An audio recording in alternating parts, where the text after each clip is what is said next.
new graphic on. Give that nigga his MVP chain. Uh, God, that nigga went so fucking stupid. My goodness. I'd love to see it. That ufotable crack. Ah, activation animation be going so crazy. It's gonna get better too. Like the next movies will I'm step it saying. up. Trust me. Especially when they fight that Yeah. boss number one, Kokubushito. Like I can't wait to cook number one. I Yeah, can't wait. bag You it won't up get in the trap away. weed. Bag it up. If your bitch in the cut, I'ma bag it I up. don't got My wrist sculpture on like walk, the and way my you bag is do, up. but If I he try and understand it. violate, we gon' tag him up. I can see the hate, got him mad as fuck, never satisfied. Need a crib by the lake with a bad chick, and she got cake, she'll back it up. I got no time to parlay, unless it's big checks or parlays. I've been rich, it's not far away. Light the spliff and I I have a nuanced stargaze. take Consultation after with the reading. constellations. They said the world was in a dark phase. It got me desperado for protection. Carry big strap in a guitar case. She ain't a slave to the bands, even though they make her dance. He ain't a slave to the check, but wouldn't hesitate to take advance. See me, I need my independence. I ain't signing deals or shaking hands, unless it's record distribution. I got major plans to expand. All I know is make a bag, spend some dough and make it back, make it stack, flashback I to do being that all the broke, time. seeing smoke, blasting from a seed of hope, a tree of dope, and I'm soaking in Stand. absolutely the most of all my vehicles. I need to see my full potential. See, I broke my pencil, even though my temple's free of pressure. I don't need the extras. I'ma bag it up in the trap weed. Bag it up. If your bitch in the cut, I'ma bag it up. My wrist on walk, cause my bag is up. If he try violate, we gon' tag him up. I can see the hate, got him mad as fuck, never satisfied. Need a crib by the lake, got a bad chick, and she got cake, she'll back it up. What? Bag it up in the trap weed. Bag it up. If your bitch in the cut, I'ma bag it up. My wrist on walk, cause my bag is up. If he try violate, we gon' tag him up. I can see the that hate, Harris got him thing mad was as fuck, never satisfied. Need a crib by the lake, got a bad chick, and she got cake, she'll back it up. Word. I'm just like symbols that I'll never understand. It's like ancient Egypt or some shit. Yeah, I'm surprised you deciphered that. I didn't. I saw a tweet, but like niggas be editing stuff, so I looked through the chapters when she like pulled the book out to see if like it was real, and I was like, oh, interesting. I didn't catch it. All right, I'm gonna say he really back into his One Piece bag. He I was looking know, at every nook and cranny of every chapter. I know. I'm a crackhead. I really like that. Remember that one channel I think I showed you, the Dusk and Dawn one? hmm I don't know if you checked it out yet. I'll just like go, we'll talk Demon Slayer. I promise. Just let me just show him. And I was like, Hey, bro, nah, I'm not mad at nah, she's different. cousin. She she's the one I believe in. Let me see. Right here, I think it was about a year ago. A year ago, 10 months, 1 year. There it is. Nope. Nope. Damn it, where the fuck is it? There it is. So 1 year ago, I'll put it on screen right here. And like I told you, I actually realized she's also a Japanese translator, so I think she also translates manga too. So like Okay. she's got a different type of insight. You know what I mean? Yeah. So like right here where it says Blackbeard has Davy Jones lineage, like she called this a year ago. And I was like, yeah, put respect on her name. She got observation hockey out the ass. See, this is why I want to learn Japanese so bad, bro. Because I'm sure like a lot of things get lost in translation, Hmm. and it's like if you're a native Japanese reader, you can pick up on some of these things Yeah. really early on. And like the crazy thing about it is I actually think I saw this recently where someone was like, no languages are really like the same. A lot of them have a lot of overlap. So like no matter what you do, things will get lost in translation no matter how good the translator is and how familiar they are with the material. I'm like, that actually makes a lot of sense. Because even like just speaking a language, right? Hmm. Like you and I know, like if I'm speaking in French and then I want to say something in English, I can't say it exactly how it is. I just have to say the closest thing. Hmm. Like that's how my mind works when I'm like listening. Like everything I hear, when I'm hearing a different language, I translate it in my head and then like reword it to make it make sense. Yeah, makes perfect sense. Raylan said, just joined Demon Slayer Part 2, probably finna be the greatest anime movie ever, which is my current fave is DBS Super Broly. I actually like that movie, Dragon Ball Super. The Broly movie is good. I just thought they fought too long, which is a weird thing to say for Dragon Ball. I'm like, they're still fighting. That's like, geez. Nah, bro, that shit was crazy. They was fighting for a whole hour straight. I like Superhero though. I actually like that movie. I'm not necessarily sure like why I like it so much, but I like that movie. Wow. I like it. Wow. I'm shocked. You've never told me that. Because I was hiding it. Wow. Because I was hiding that. I kept that to the chest. I swear there was a One Piece creator who predicted that Teach couldn't sleep about 10 years ago before the Oden flashback. I never saw that one. I didn't catch that one. Yo, get out of my way, Jet. He's such a menace. Oh my god, he's always in my way. Yeah. Yeah, because a lot of people predicted, well, not predicted, but said that they had already known that Moria was a Kozuki. Yeah. Because of the way it's written. Like when you invert like the dusk and the whatever the Kozuki means. I can't remember what it means right now, but yeah, which was crazy. Just crazy. And this is why I need to learn the language for real. My Japanese got worse over the years, which is the bad part. Oh dear. It's not as good as it used to be. I feel like my Spanish and Japanese got worse over the years because I just kind of stopped altogether. my French ended up getting better over the years again as a result. Something's got to give. Because for a while, my French got bad. I'm like, yo, it's been a while since I've really been speaking this language for real. And until I was going to like Quebec a lot and stuff, like it forced me to have to like pick it back up. Okay. But all right, we're here to talk about Demon Slayer Infinity Castle. We actually saw it a while ago, just didn't have an opportunity to speak about it. You know how life is busy, and I got other content to cover too. But I actually saw it the day of that it came out in North American theaters. I'm from Toronto, so that's where I watched it. When did you see it? The day after. Okay. Did you watch it twice or just once? 3 times. Oh shit! See, I feel like you would see it more than once. I'm not mad at it. That's Superhero was high key a Piccolo movie with a little fan service for the SS2 Gohan fans, but the CGI was a little hard to follow. I kind of thought that was one of the best CGI, like all CGI films I've ever seen, which is why I wanted to give them credit. Like I don't think it was perfect. I think there was parts where like okay, but for a whole CGI movie, I thought that was one of the better ones that I saw. I will still say the Saint Seiya and Captain Harlock movie were my favorite too.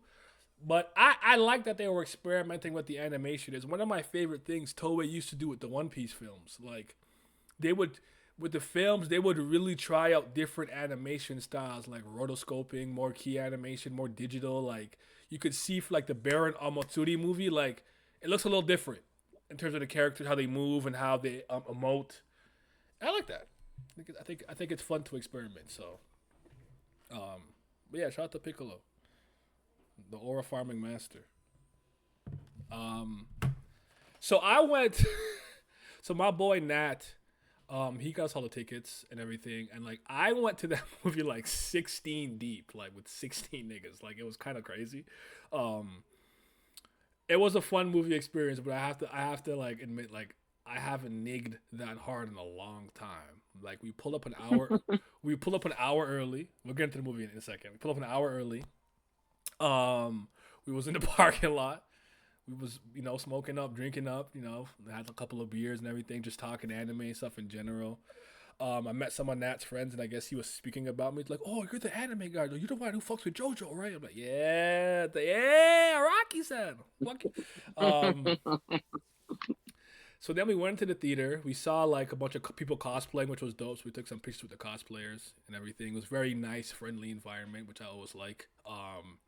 No tension, no hostility. Everyone's here because you're a fucking nerd, and you're gonna nerd out. That's what we do. Got into the theater. The movie kind of starts, right? And I get tapped on the shoulder. I look to the left. I get past a red cup. I haven't I'm kind of watching the movie, right? So I don't fully realize what's happening. But I'm like, oh, there's more. Oh, I'm supposed to take one and pass it along. I'm still on autopilot a little bit, watching the movie. They're all falling down and shit, fighting the lesser demons, the ones they said like Kuzuki, like the lower Kizuki levels, lower moon levels. But like I'm just chilling. I get tapped again. I'm like, oh, my candy. Yes, Nat said he got candy for me. I got my sour poppers. I'm blessed. Maybe a few minutes later, I get tapped again. I get handed a bottle of Crown Royal. I said, hey, yo, that's what we're doing? Shit, I don't mind if I do. Put a little in my cup, pass that down. Then a tequila margarita came my way, so that was my other like sip drink. And then, like an assembly line, back and forth. Chicken wings are getting passed up and down that line, bro. We're all like the same row. So I'll take my wings, you know what I'm saying? I put the bones in the candy bag, whatever. and like the whole time, like, bro, I could smell the Royal. I hope no one else can smell that. Like, to the point I have my hand over it to try to like cover the aroma. I'm like, yo, let me not like, you know what I mean? Like, I'm just trying to like make it as peaceful as I can. Because I participated. I can't say I did it, but I did it calmly. I did it calmly. And yeah, it was a great experience. Nat had like a few outbursts. Like when Shinobu died, he's like, she's fucking trash. And the whole theater laughed. Down. Yeah. Then he did it again for, I can't remember. I think it was, what's Shinobu's apprentice's name? The one with the strong eyes, the good eyes. Canal. Yes. He's like, I can't remember. She did something, and he's like, he said something, and everyone laughed. And then it came to the point where he had done that at least 3 times, where the whole theater laughed. We were watching it at IMAX, which I finally understand like the hype. Like I actually asked what it meant for once. I'm like, what the fuck does IMAX mean? Why does everyone care about it? The full screen, brother. Yes. The full screen. But also, we had like, I guess, multiple speakers in that theater. So sometimes the sound would be concentrated into one side of the theater or one portion to, I guess, kind of emulate that the sound is coming from that direction. So when the bird was like, caw, like, you know, like Upper Moon Theory's been defeated, whatever, we thought that was Nat because it was coming from his speaker. We all started dying. Like, he's like, that wasn't me. I didn't say shit. I'm like, oh, that was the speaker. And we started dying and laughing in the theater. It was a great movie experience. We had a good time. We will definitely like get into the movie details and everything. But yeah, that was kind of like my theater experience. And then I watched it with like 15 other friends. So who did you go with? So I went with I had a good and a bad experience, and I have a little rant afterwards.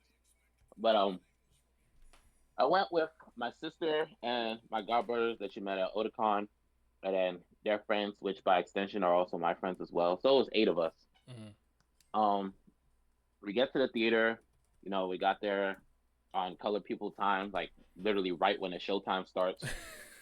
They have this little thing at the kiosk now, like where when you pick up your tickets, you can also place an order for your popcorn and your drinks and stuff. Okay. Like right there, so you can just head to the counter and then pick it up. So I was like, okay, this is innovative. I like this. But I did that. Going to the counter, whole place is full of Yaiba fans and cosplay. I'm like, yeah, I like this. My people. So I'm standing there waiting for my stuff. And then, whatchamacallit? It takes a while. I'm like, bro, I'm missing all the previews. It took about like 20 minutes for them to get me my popcorn and my drink. So I get it, get in the theater, sit down. Everybody's like talking for the 5 minutes before the movie comes up. And I'm just, one of my friends, he made a joke. He was like, yo, what if they play the movie in dub? I'm like, what? No, they would never do that. Like, I know I paid for sub. I'm here to hear Japanese. I'm not hearing Yaiba in no fucking English. So we just sitting there chilling. Water breathing style. And then I don't know how to sound in English. I've never heard it. Hey, listen. Movie starts. That nigga Yomei started talking, and I heard English in my ears. The entire theater was like, oh. Like, what is this? Theater said, boo. Boo English. I heard a couple people was like, oh, hell no. like, nah, that's not what we paid for. And then they all start looking at me because I was the one that bought the tickets. I'm like, bro, I know I'm not bugging. I look at the ticket. It doesn't say dub or sub on there. I'm like, okay. Now I go on the app. I'm like, look, Japanese language with English subtitles. I know I'm not tripping. It's a 7 o'clock show, and that's where we at. So then, like, after like a minute, I kid you not, at least 20 people got up from their seats and started heading for the exit. And I'm like, are they about to go tell them to start the movie over? Okay, I'm about to sit my ass down. I don't need to get up then. Because I was literally about to go tell them, like, hey, y'all playing the wrong fucking movie. Like hell no. Yeah, I paid for subs. I want my subtitles. So yeah, after like 5 minutes of hearing Tanjiro's excruciatingly painful English voice acting, some people come back and then they're like, they said they're gonna restart the movie, y'all. Yeah. A couple people talk about some Nippon Banzai. We over here getting excited. So then, like, the movie's still playing for like 2 more minutes, and then it just stops. Like mid movie, everybody starts clapping, like, yeah. Restart the movie, everybody's like, yeah. The movie starts, everybody gets dead quiet. They're like, oh my god. And then once everybody gets quiet, we over here looking at the screen. And then next thing you know, Gilbert starts talking. We see subtitles. Everybody's like, yeah. Let's go. That's actually hilarious. So yeah, once we get the debacle out the way, like we watching the movie, having a good time, and I'm like paying attention and watching it and enjoying the movie. But like over the course of the movie, like as things started getting more and more like climactic, these kids, like they couldn't have been older than 23. They just yapping away, like just straight talking. Like I can understand, like Shut you say something in passing, you make a joke, you laugh, during the movie, and then get back to being quiet. You go to the theater for the experience. So I don't mind a little comment here and there. Like you don't have to be dead quiet. But like they was having a full on conversation, and then somebody on the other side of me was like, "Yo, shut up!" And then they over there like, "Oh, you talking to me? I know you ain't talking to me." And I'm like, "Oh my god, bro, can we just shut the fuck up and watch the movie?" Like, damn. But yeah, aside from that, that person was me, by the way. Like, shut the fuck up. That person was me. Every time. But yeah, I don't know what's up with like the younger generation, like the older Gen Z kids, but like they have zero movie theater etiquette. Like you can't be in the theater having a whole conversation during the movie. Like it just that can't fly, bro. Mm-hmm. A couple comments here and there is fine, but just full on talking like a normal voice level, Yep. And I'm with you. I do think it's gotten a little worse over the years. Where like, again, I'm not a huge moviegoer. Like I don't watch that many movies theater. Usually they're like animated movies or like superhero movies, anyways. But like, some people just be there like it's like the whole film you're talking. Like, shut up. Like again, I don't mind a little comment there like, wow, I can't believe you did that or something. Like like that's fine. But like, when you're just yapping, just shut up, yo. Should be annoying. But movie starts off, I think, very strong. I actually went and finished the 3rd season before like going to the theater, because I actually hadn't finished. I had watched up until I don't remember the fourth upper moon's name right now. What's the name of the fourth upper moon? Hantengu? Yeah. You know when Hantengu kind of like all the forms kind of merged together? Mm-hmm. That was like the last thing that I saw, so I didn't see this called like Conquer the Sun yet, blah blah blah. Like I mean, obviously I've read the manga, so I know what happened, so that's why I wasn't really tripping. But I'm like, let me watch it though. And then like I actually really like the scene when oh my gosh, is it Ubayashiki? Is that his name? The leader of the Demon Corps or whatever.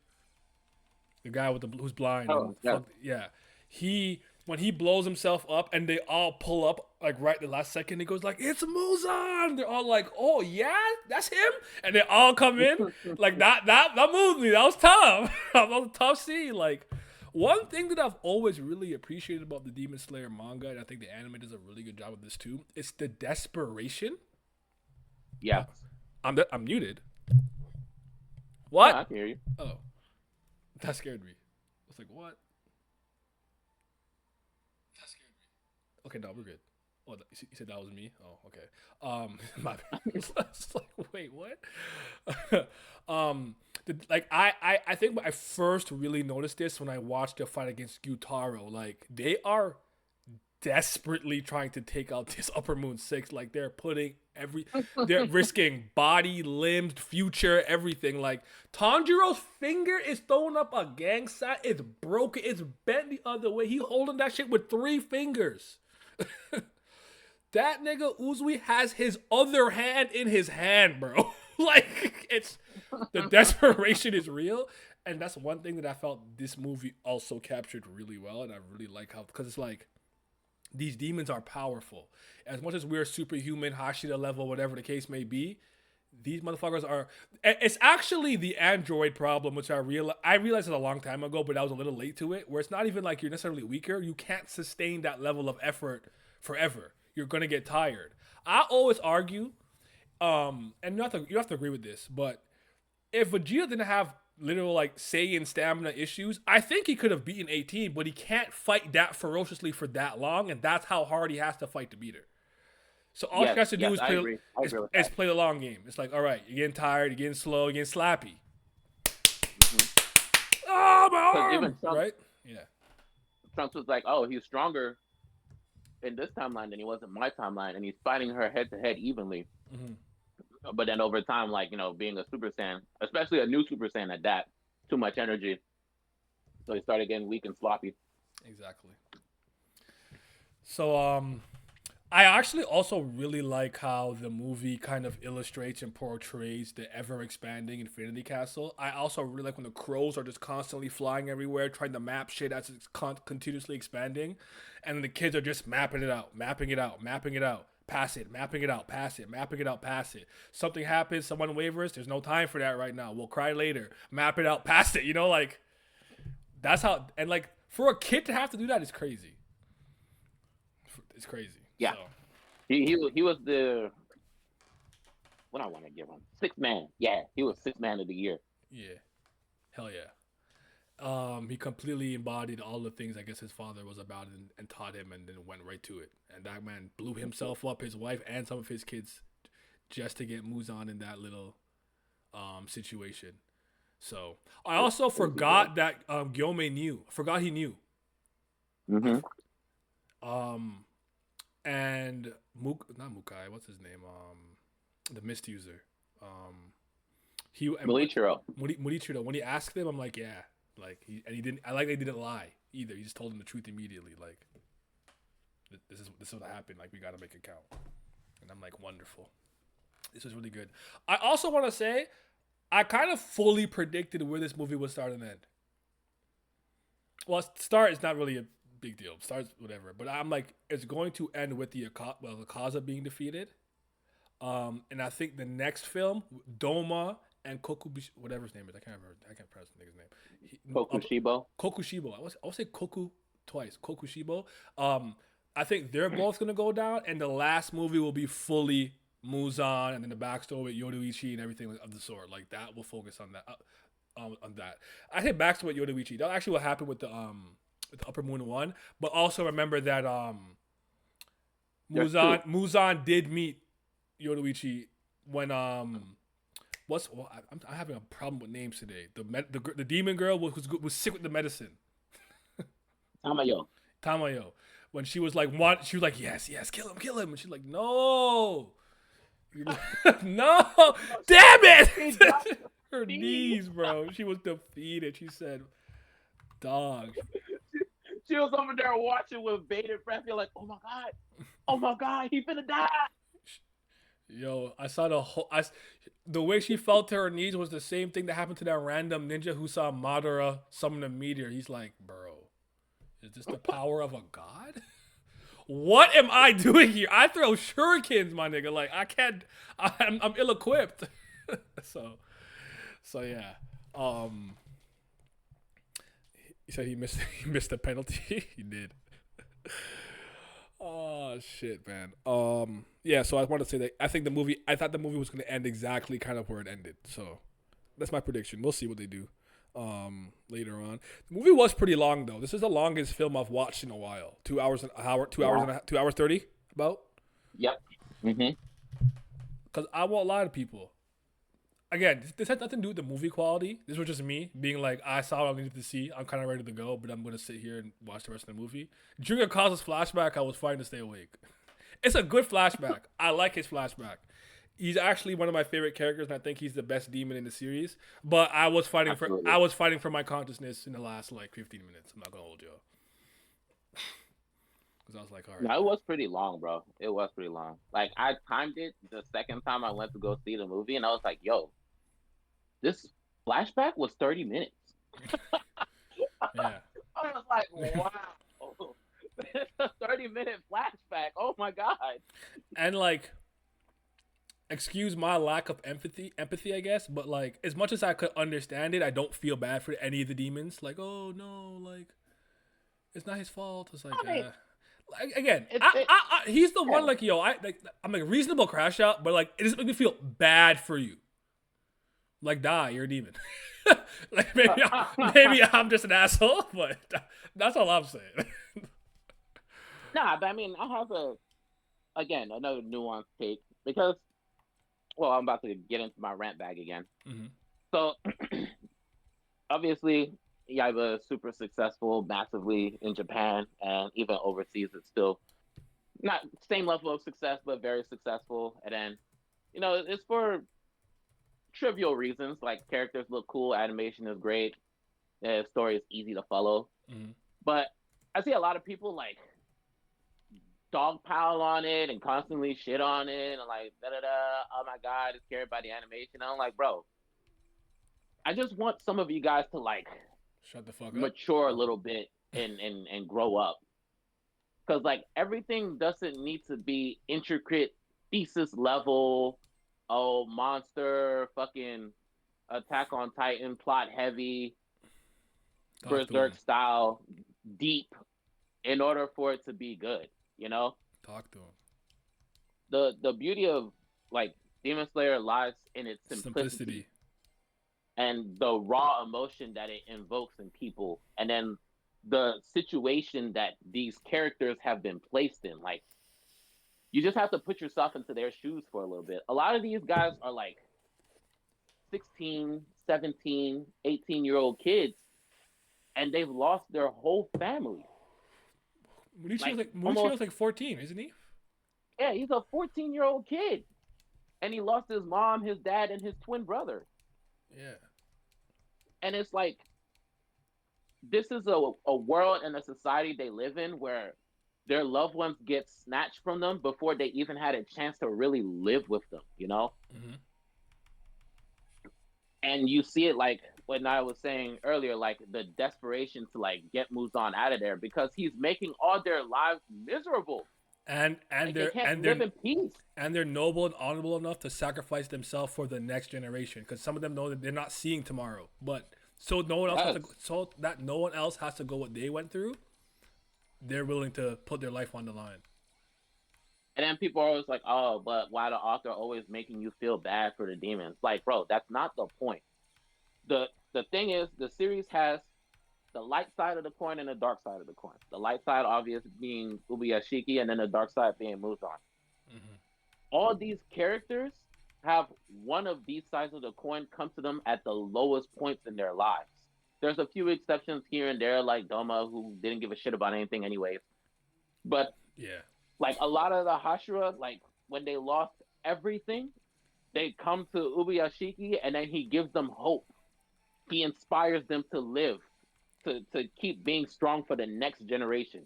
And then you have niggas like Muzan that comes to these niggas like Daki, Akaza, Gyutaro when they're at their wit's end and turns them into a demon and pulls them into madness.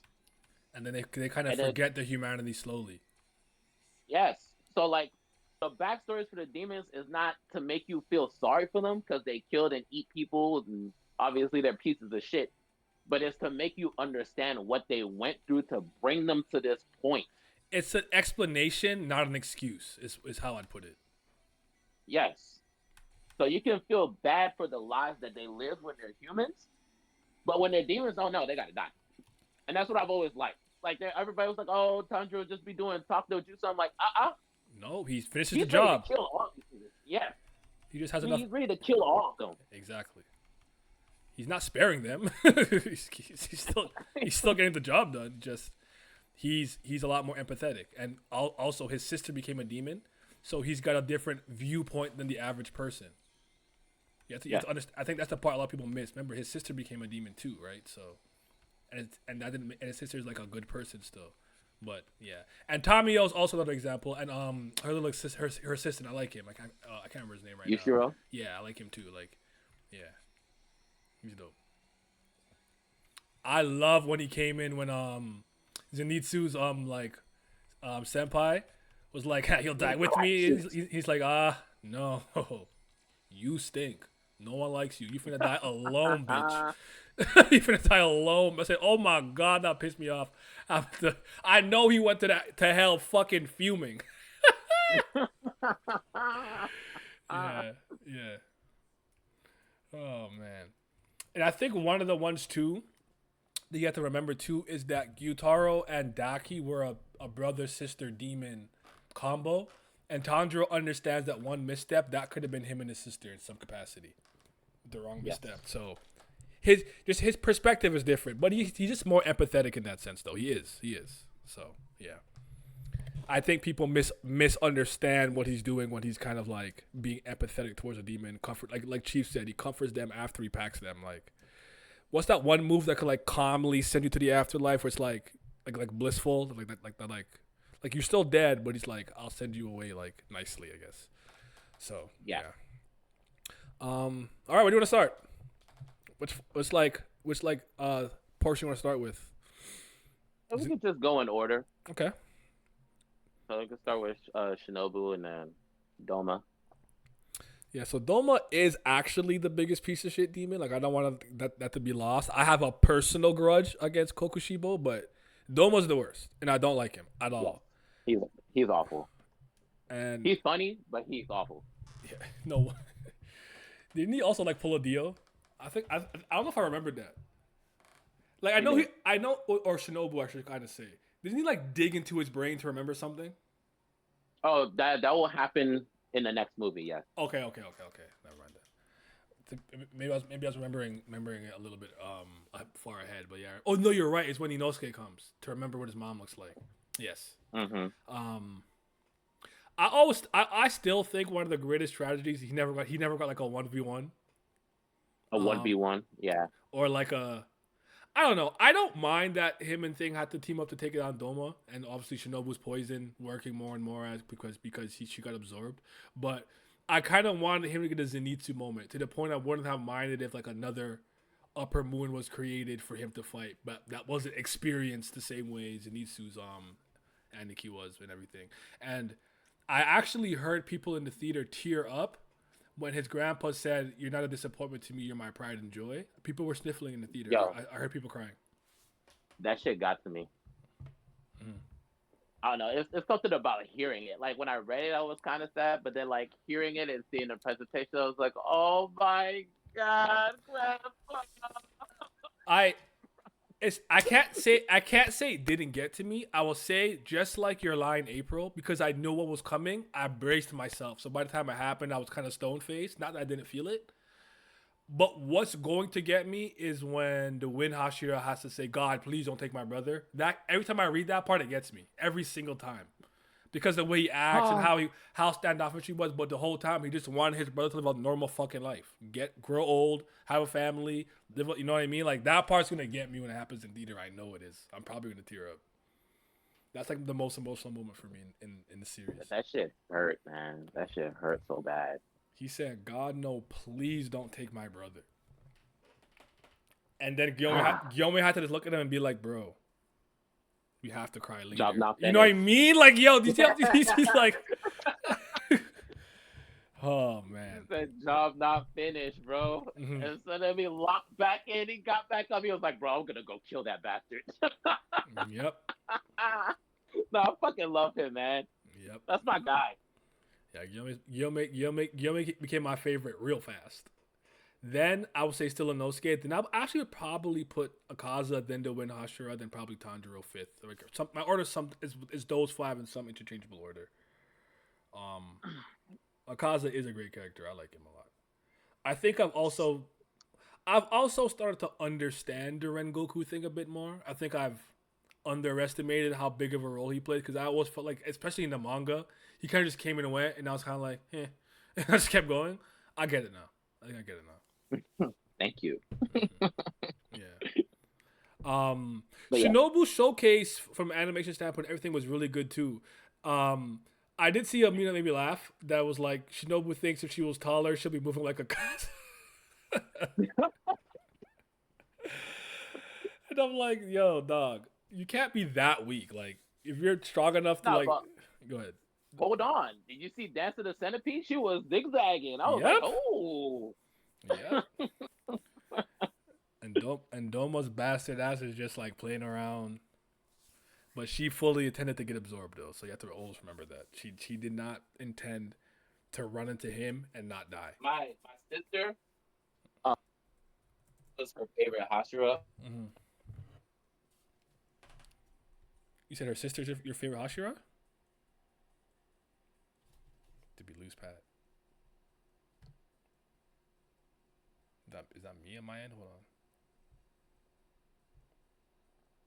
Pat?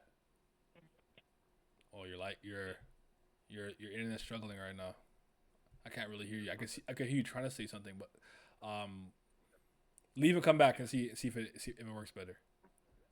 But yeah, her showcase was really impressive though. I liked her showcase. I like that the animation kind of extended it a little bit, and I thought she was going pretty crazy.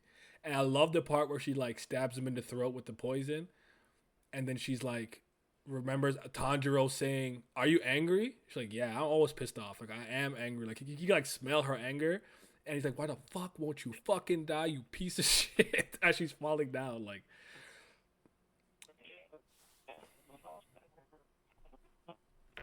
Hold on, everybody. Oh, wait, hold on. I think he left. I think he's gonna come back. I think he's gonna come back because he's. Still no, Pat. You gotta reset. You gotta reset the router. Reset the router. Or turn your phone off from on or back on, or go on your laptop. I'm not on your computer. You might have to go on your computer. But no, she did her thing, and I like when her little protege comes in, and she's fuming, but she knows she can't react out of anger because it's all it's gonna do is get her clapped up. So she gotta like. Okay, I'm back now. There you go. Where did I tell off at? My mom turned on her car and my phone is connected to her Bluetooth. Oh, that happens to me sometimes when the car gets turned on. What did you say last? We were on the Shinobu fight, and how she was doing the insect dance and going crazy. Oh, yes. So my sister, Shinobu was actually her favorite Hashira. Okay. So the reason she liked Shinobu is because, you know that scene where Tanjiro was like, "Oh, you smell kind of angry." Angry? Yeah. Yeah, and she was like, "Wait, hold on. That smile she putting on his face? She be pissed off all this time?" Like, yep. So that kind of like gratiated herself towards her. She was like, "Oh yeah." So when she snaps, she's gonna be a demon. Yep. So she was waiting for that. Mm-hmm. And then like she was enjoying the showcase, but she was scared because she was like, "Yo, Patrick, please tell me somebody's gonna go help. That's Upper Moon 2. Somebody has to go help her. Like this is somebody stronger than Akaza. Akaza did Rengoku bad." So then when she lost, she was like, "Oh my god," because she's anime only. So she was like, Shinobu did nothing. I can't believe this. She has to wait till she has to wait until 2026 to see what she actually did. Oh, that's tragic. Yeah.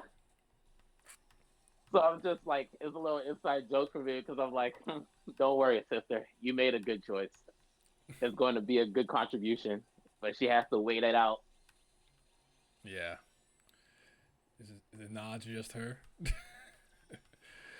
Her favorite Hashira being Shinobu? I think Shinobu's Yep. cool. I don't dislike Shinobu, but at first I was like, this is what you came to do? I won't lie. I was like, yo, go. What did things say to the carrot? Go back to Zoe and eat some grass. Oh my God. Go to the afterlife and think about what you did wrong.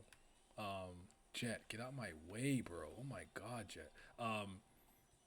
Yeah, I don't know if you heard what I was saying. I was saying I brought up the part where she stabbed him in the neck and the roof, which was really good. That thrust to the neck was really good. And then she's like falling down, and it flashes back to Tanjiro being like, "Yo, you smell kind of like pissed off all the time. Like, why are you angry?" And she's like, "Why won't this motherfucker die? Like, I hate him. Die, like die. You fucking suck." And I'm like, dog, I feel the rage, yo. I feel that. I feel it. I'm not mad at it, bro. I'm getting my ass beat right now. Yeah. Then when sorry, tell me her name again. the protege. Fuck. I'm to look these names up. Canal, right? When she came in and she couldn't just immediately like rush in because she's like, she knows the plan and it's like he's trying to goad you to attacking recklessly, you know, and she has to just sit there and hold it and watch him absorb her big sister. Like, yeah, man, it was tough to see, but don't worry. And then like people got to remember, like because of how traumatized Kanao was, she was a mute for a very long time. Yes. So like when she bust into the room and then like saw Shinobu like that, she yelled, which is a big deal because Kanao don't talk. Yeah. She don't talk. She don't even make noise for real. That's why I'm trying to tell people, like, it's little things, bro. Little things like that. Like you can appreciate the beauty in its simplicity. But I've noticed this generation isn't good at all at like things that are implicit, that are implied. It needs to be very in their face, explicit for them to really get it. I'm not sure why, unfortunately. But it is the case. Unfortunately. Like I'll give you one of my favorite ones that people don't catch. Like one of my like favorite moments in Marineford is just the look. Whitebeard has this one panel where he just kind of looks down like, and like exhales, and it's like, you guys think I'm a monster? You think I'm this? You think I'm that? Like, I'm just a man, bro. And like, I felt that. I felt like that one panel spoke to me. But it's subtle. You're not gonna catch that really. Especially if you're like hyping. All right, what you gonna do now? Is you gonna fucking swing his glaive and fucking cut it in half? Like, and I'm like, nah. You gotta catch the implied subtle moments, man. Like they do a lot to carry a series, and a lot of these authors are good at getting that stuff in it. Yeah, subtext has been lost. Absolutely. So yeah. Lizardo-kun, what's up? Big Lizard. Roger's #1 fan. I love it. Like to me, I'm like, yo, you're Roger's lawyer and PR team. I love it. Okay, next was what I know. Like the Akaza and Tanjiro and Giyu fight started to heat up, but we really got the Zenitsu fight next before we fully focused on that fight. Yes, Zenitsu's fight was the next one. How do we feel about it? How was it executed? It was subtly sweet and short. Like most of the fighting was actually, if you like compile it all together, was probably about 2 minutes long because it was mostly full of backstory, flashback from Zenitsu's point of view, and then I feel like this is one thing I kind of feel like Gotoge probably missed, was not fully introducing Kaigaku as a character beforehand. Like before, we had never seen his face. We had just seen him from like Zenitsu's perspective from the back, and then like in Gyomei's perspective as a kid, but like not really the whole like his persona, his face, his personality out there. So we didn't really know that much about him, and we didn't really understand like his role within the series. We just knew he was another disciple of thunder breathing, but we didn't know he was a co-successor with Zenitsu. Yeah. So I feel like getting that information beforehand would have done a lot better for the fight itself. But when Zenitsu showed up, even I was getting like manga flashbacks of when I was reading it. And then he started talking to him about like how Gramps committed suicide, and I'm just like, oh, like I started putting everything together. Like the first time I was going through it, because I was like, that's why Zenitsu was pissed off on top of the rock. Yeah, he got a letter, I think it was. Mm-hmm. You're just angry. Because at the time I was like, what's up with him? Like this nigga's always happy-go-lucky, carefree, and then all of a sudden he like ready to put belt to ass on somebody. I'm like, what's happening? And in a lot of ways, out of the main trio, I always thought that he was kind of naturally the most talented one. Yeah. So that thunderclap and flash, boy. Oh my god. The way he fucking multiplied that shit, 6-fold, 8-fold, Godspeed. I'm like, god damn, boy. And then he made the 7th the new form and said, I wanted to use this to fight with you. Like, it didn't have to be like this. Like, I still respected you as my senior. It was nice seeing like the other thunder breathing techniques. Especially with the way that it was animated. Like he had like one technique where he had like thunder bunshins or whatever. So like there was thunder clones all over. I guess to imitate like how fast he's actually going.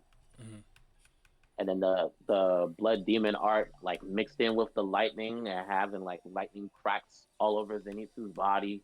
I thought that was really cool. That ain't Taigaku, bitch. That man said, like, how can you not you're do the first slow one? Trash. I said, oh my yes, gosh. Yes. That part too. Like when he he got that nigga took back and he was like, too slow. Trash. I'm like, who is this? yo, this nigga is awake? Yup. He's not playing any type of games. That was the biggest thing. Every fight up until then, he has been asleep or whatever. And then now he's ready to fight a big dog. He is awake. I'm like, oh. That's what I knew he was about to get clapped. Because I was like, oh, Zenitsu's awake? Yeah, he got this. He got this. My man don't need no backup. Nope. And then like it validated, like I always felt that was validation to me, where I was like, I think Tanjiro's the best thinker and has the best tools and information for like towards him, plus the memories of his descendants to get to like the sun breathing and everything. It's not to say Tanjiro's lacking talent, but I would argue he really is a product of hard work. Yes. Inosuke learned a lot just being a fucking jungle kid. Give him credit. But he's not that polished or refined ultimately at the end of the day. Even though he's unorthodox and he's got a lot of skills that work for him, I'm like, for somebody who has one form, he goes crazy. Like, Zenitsu might actually have a lot of the most innate talent out of the three of them. I still think Kanao has the most out of the four of them, the kind of like next generation, if you will. I think she's naturally the most talented because I felt she's been teetering at the Hashira level far before they got to that level. You know what I mean? Yeah. Helping them with the consistent breathing and things of that nature. Pat, do you prefer the anime or manga for Yaiba and Lizard Zaxxon? Monkey D. Sonic or Davey D. Shadow? I prefer the anime because the soundtracks that they use, it kind of like captures the moment better. But I really do appreciate, like, I know people complain about the art style, but I actually like it a lot. I think it's a reflection of the time period. I think the art is intentionally put like that.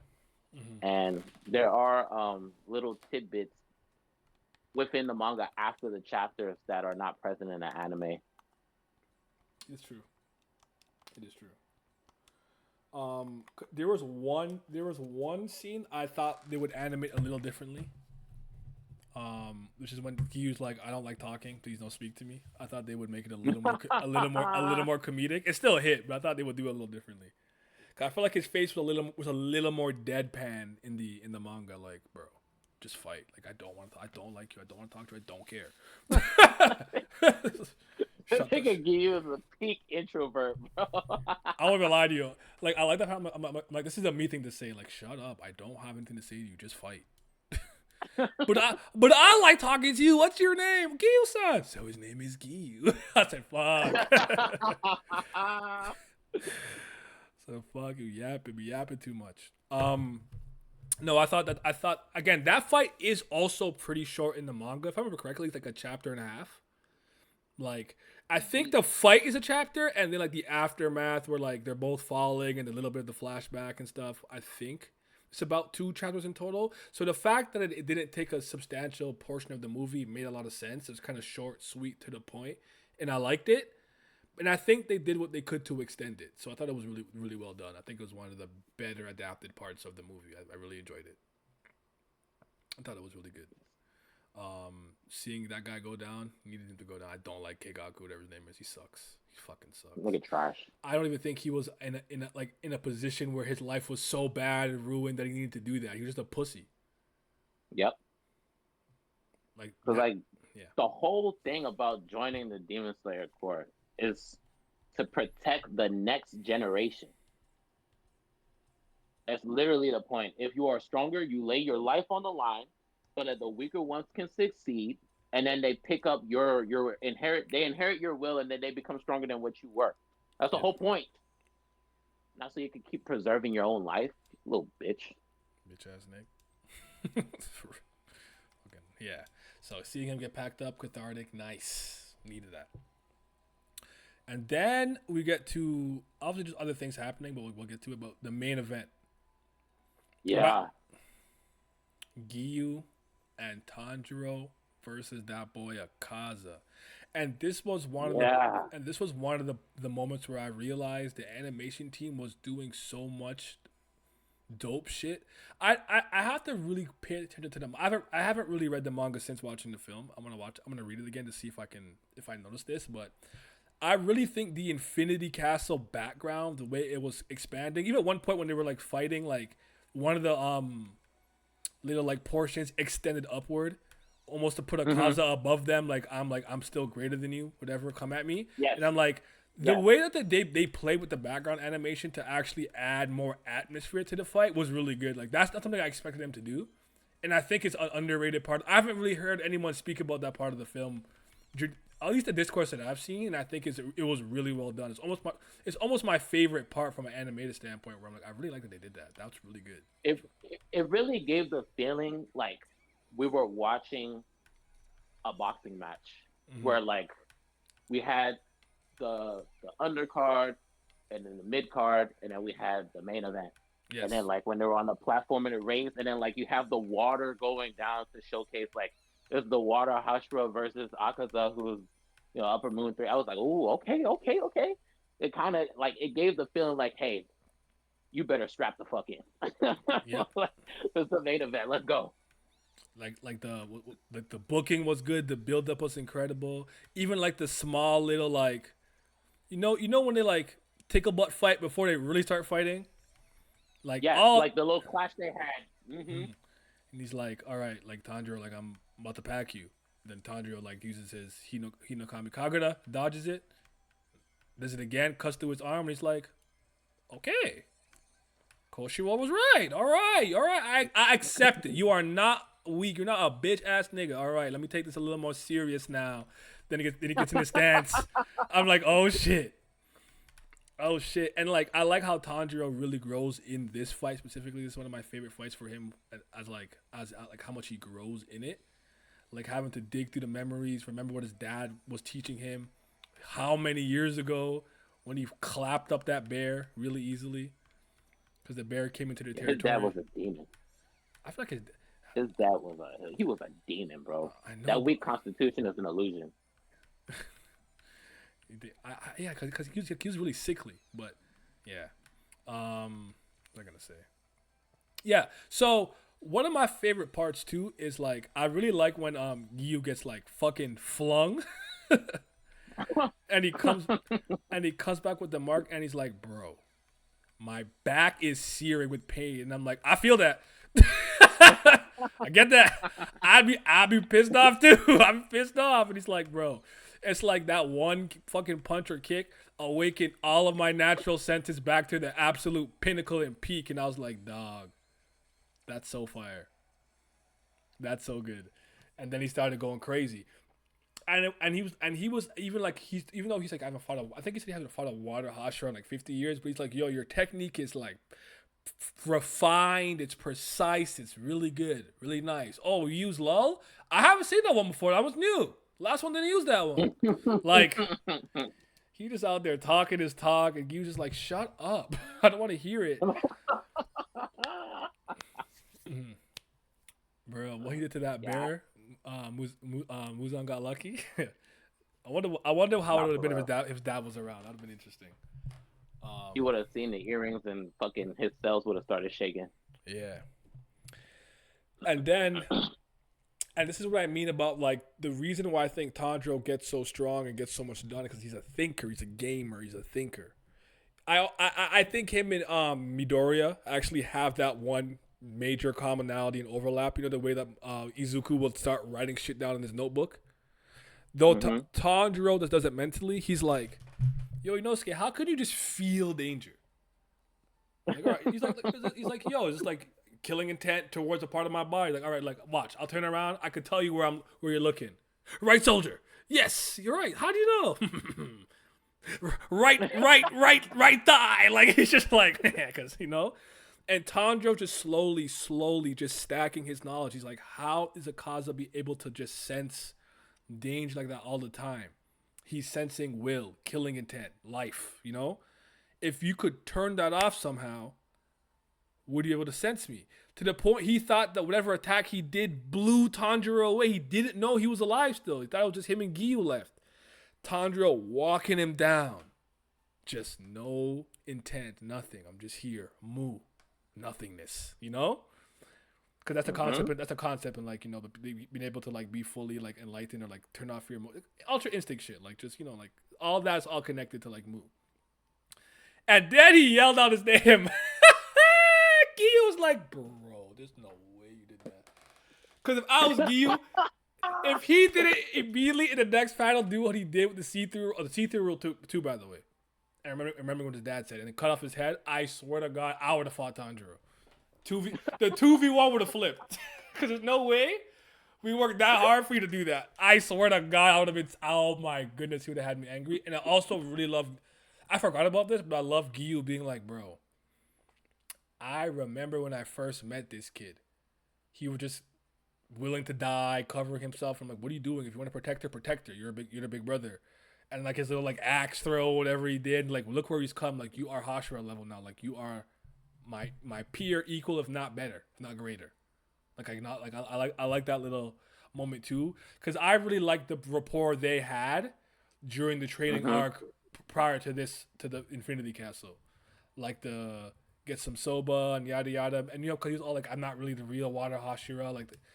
Getting him to get over that. So I liked how that kind of came full circle, the rapport, and like even him being the one who saved him, and now Tanjiro saved him, if you really think about it. So not that Giyu did save him in that fight, but yeah, go ahead. I'm gonna get on my Giyu soapbox now. Go ahead. Because this is why you should not have Giyu any lower than 3 on your favorite Hashiras, I feel like. Because he's my second favorite. Obviously Rengoku is number 1 for me because like just the huge imprint that he had on Tanjiro, and then like how valiantly he fought and how honorable he was and his personality, etc., etc. But like I feel like honestly, Giyu's probably the best character in this entire series. Talk to me.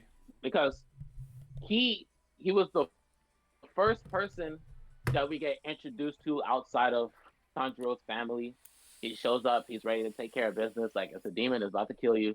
I gotta do my thing. And Tanjiro doesn't know shit about shit. He's like, bro, still my sister, bro. Like, please. Yeah. He's like, just gotta go, bro. Like, my whole family just got killed, bro. That's all I got left. And then obviously, like, Giyu might have the aura of nonchalance, like 24/7, but he's still a compassionate person. Yes, he is. So like, it's not that he doesn't feel bad for Tanjiro, but at the same time, it's like, nigga, this is not the way to do it. Yeah. Like, bro, like, I understand you just lost your family, but, like, if you want to do something about protecting the rest, you got to man up and step forward and protect somebody. Absolutely. So then, like, after he saw, like, Tanjiro's grit and like his mental acuity, he was like, all right, you know what? Buddy got some promise. The girl ain't tasted no human blood yet, and she did start shedding tears and stuff like that, and protected her brother. So like, I'm gonna give these two a chance. I'll see what I Then can do. we flash forward to a little bit afterwards when he's in front of the Ubuyashiki estate, and then they read out the letter where he was like, if Nezuko takes a sip of human blood, and he would disembowel himself with seppuku, and I'm just like, bro, he's about to do all this for two people he just met. Like that should show you how much he really cares. I also think That, that that's it. don't get your soapbox. Just one quick commentary. I also think that Nezuko represented the type of hope they haven't seen before, because it's like that's not something they've ever seen. Like a demon that doesn't really want to eat human blood and humans and shit like that. And it's like that in a lot of ways was the first key to them really starting to get the upper hand on the demons and like come back and like actually fight them on and fight upper Yeah. moons. Because now Muzan wants to find Nezuko so he can conquer the sun. It's all connected. Continue, brother. Yes. So if it wasn't for you giving them a chance, then they wouldn't have been able to find a cure to turn people back to humans. Yep. And then also after the fact, like, they're at the Hashira meeting at the same time, and he's like standing a ways away from the Hashira, and then they're like, why does he do that? And he's like, I'm not like you guys. And at the time, like, we have no foreknowledge, so we're just like, what does he mean by that? Does he think he's better than them or something? Like, like, does he just not fuck with them or what? And it's not until later on, like all the way until like the training arc, right before the final battle, so we see that he has survivor's guilt, and he feels like the way he performed during the Demon Slayer selection training was not honorable, and he got saved. So even though he's been working hard to own up to it, he still feels like he has not done enough, and he feels like if it was Sabito instead, then he probably would have been better than where he's at now, because that's why he has his Haori is half Sabito, half Makomo. So like hearing that, and then seeing like Tanjiro just like to alleviate the guilt and the burden he'd been feeling for all these years. I think that was probably one of the best moments in the entire series. Yep. So for him to have like such a major fight like this, to what's the word? Justify all the buildup that has been brought forth for his character, and like seeing him in action with him unlocking the mark. And people gotta understand, like, I know Tanjiro came through and then dealt a decisive blow, but if Giyu wasn't there, Tanjiro would have died. cooked. He would have died. He would have died. Tanjiro doesn't even get the opportunity to think that hard if Giyu's not there.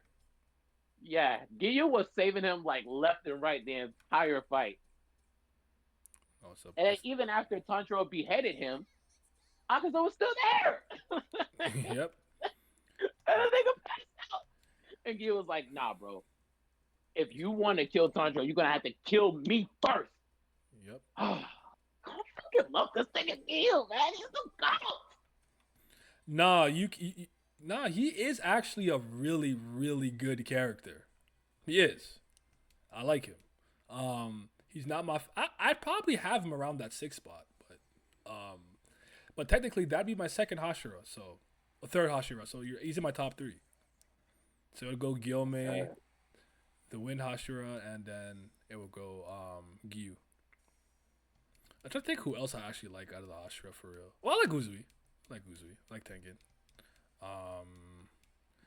The nigga's so funny, bro. It's hilarious. I like Shinobu at first a lot. She kind of fell out of favor with me. Not really for the reasons that like, oh, she sucked because she died to Doma. Like, it's fucking Doma. But like, just kind of fell out of favor with me, I guess, somehow. I'm not really sure why. I never really cared for, is her name Mitsuri? What's the love Hashira's name? Mm-hmm. Yeah, she's alright. I like her. The snake guy is one of the guys, like, I feel like I didn't have enough time to get to know him, even though I liked this vice grip, whatever shit he did in the last fight. Like, it was cool, but like, I just didn't get enough time to really get to know him that much. I never cared for the Miss Hashira, but I think his story's pretty cool, and he's fucking 14, so like, credit where credit is due. But he never moved. Yeah, he never moved me though. If that makes sense. Yeah, But no, I just Gyu went crazy in that fight, man. He was, oh my yeah. goodness, bro. He was going That's crazy. what I was about to say. I wanna just highlight like the actual fighting itself. Like in the beginning, I kind of feel like he used his trump card too early when he showcased low, because Agato was like, interesting move. It's like we got ways around that. But but also probably a testament to how strong Akaza is. Like I can't even save this. This is not this is not an Ogi. I have to use this immediately because those punches want to fuck me up. Yeah, and then reading the series over again, like I had my magnifying glass on, and I realized that water breathing is a defensive style It is. breathing technique. So it's not really meant for head to head onwards, which is probably why he survived to the very end, because it's meant to protect and like counterattack or redirect. So That's a good point. within the movie, yeah. So within the movie, like you see when he gets his Slayer mark, and then he starts going toe to toe with Akaza, and he's using the defensive style offensively because he was the one on the attack. Like Akaza blocked an attack and then retreated temporarily, and Gyu stepped right in front of him, like, "No, where are you going?" And he started cutting him up. And Akaza was like, "Is that the best you can do?" And I didn't even pay attention the first time I saw it, but the second time, because it was too fast for me to keep up the first time. But the second time, I knew what to look for. Bro, the way Gyu sliced up Akaza after the fact, like I looked closely, it was like half his head was missing, all his limbs except for one was dismembered, his body was sliced in half. I was like, yo, he really putting a beat on this thing right now. Right? You fucking holy knight merchant. Like he said, funny thing was I did not think he was like that until he packed that lower moon. I said, my bad, I wasn't familiar with your game. The fact that lower moons are like no match for Hashiras is always crazy to me. Like they had no chance. Like they're so pitifully weaker than them. That's why Tanjiro kept breaking his sword, because he on the offensive more often than not. That was funny when what's his name? There's like the guy who makes his sword. I can't remember his name right now. With the mask, he was fucking mad. Like I'm not making you shit. But he actually took pride in the fact that like he wants to be a really good sword maker, and he feels like he was actually inadequate if the sword keeps breaking. He was actually projecting a little bit. Yes. So there's a lot. See, something y'all not pay. This is why like when people get at Demon Slayer, like I'm not gonna put my cape on. It's not my series like that, but it's like you guys misunderstand Demon Slayer a lot. Like, and I think a lot of it is on purpose. It's yeah, they're like, oh, the plot's so simple. It's disingenuous a lot of the times. Yeah. Carried by the animation. I'm like, bro, maybe you should sit down and like actually pay attention to like the little things. Then maybe you wouldn't get so uptight. And a lot of it is jealousy, I feel. Yeah, they want their favorite series people to have feel this kind of popularity. I've even seen One Piece fans feel a way about it. Like, how is this series getting more manga sales than one backlog? Yada yada. I'm like, nigga, it's One Piece, bro. We're already on top. There's room for more people. God damn. Hey, you know what I'm gonna say. What's the J. Cole line that's appropriate here?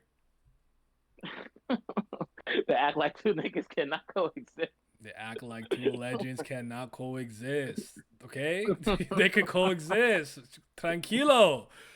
It's not that deep. Oh man, this is why I think making your personality attached to a series is weird. Because this is the type of shit y'all get into. You can like a series. It doesn't have to be your entire life and personality or online persona. Like, chill out. I'm talking to JJK fans so hard right now. Y'all so fucking annoying to this day. Modulo sucks, by the way. I was I was really impressed with the animation and the battle that well, honestly, I could tell you all my favorite sequences. And one of them was actually Mitsuri and Snake Hashira. I actually don't think I ever knew his name. What's his name? Higuro. When they took out some of the lesser demons, there was this one camera angle shot that they used I thought was really dope. I like that sequence. Shinobu, when she was dancing on Doma, that sequence. The whole Zenitsu and Keigaku fight. But his name is actually Snake Hashira. Shut up, Lizard. You know what that reminded me of? Remember that? Sorry, real quick tangent. So remember that video I showed you with the Aura Farmer tournament thing, and you were lost in the beginning, but like it came full circle. This guy's actually a pretty big deal, and I didn't realize I've been hearing sound clips and seeing like memes related to his videos for quite some time, like the Dap Up Tournament of Power and everything. Why did I bring that up? Oh, when Iskander was in the Aura Farming tournament with Light Yagami, Light Yagami put his name in it, and he's like, "My name is Lion Sin Escanor." I'm like, shut the fuck up. That's why the death note did kill him. But anyways, yeah. No, the fight was incredible. When there's a one point where like Akaza went like nuclear with his punches, and the way him and Gyu were like, Gyu was blocking them and weaving them. Alexandra was like, "How does he sense us?" Like, bro, help him. How is he? What is he doing? What is the stance? That was a crazy sequence. I just have to say personally, as much as I'm not trying to like downplay the movie, I still haven't seen a better, I almost want to say just anime Japanese sequence since Uzui and versus Gyutaro. Like, that's still my favorite animated sequence in Demon Slayer. And as far as animation from Japan in the last, like, what? That's like, what, 2019 maybe? 2020-ish? When did that come out? That fight, that season of Demon Slayer. 2022. Okay, shit. Even that's still like my favorite anime sequence. Not animation, but anime sequence that I've seen. But I think that movie is really rivaling it. It is. That one. You know that portion of the fight when it was just like Gyu came back, he's at full like stamina and everything, and there's like that part was crazy. It was really good. Mm-hmm. I'm sorry though.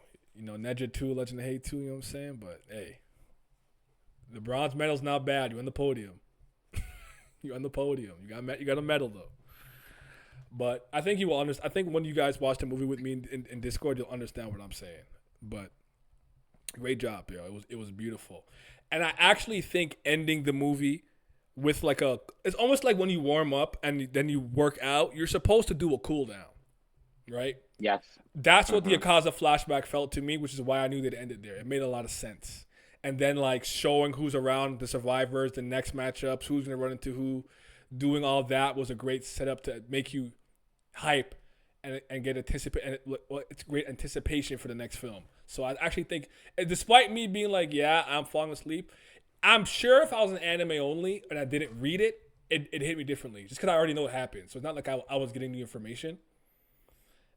But I want to say, out of every demon's like backstories, Akaza, reasonable crash show. Reasonable. I'm not even not even mad at it. Like, the self-loathing he must have felt for just never being able to properly protect the things he cared about. And I'm sorry. As much as I know Japanese culture was very honor-bound and certain things like that at the time, and not that it's not today, I feel like his dad did him a big disservice going out like that.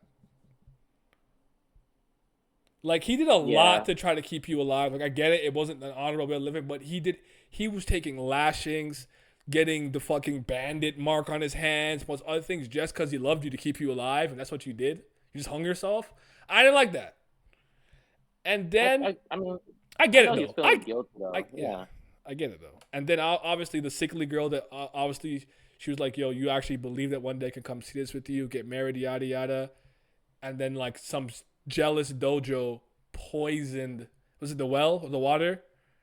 Mm-hmm. And they die from poisoning. You have the courage to come and face them or whatever. You didn't even jump them. You poisoned them. You're on your Kafka fucking Final Fantasy 6 gimmick. You poisoned the whole water supply.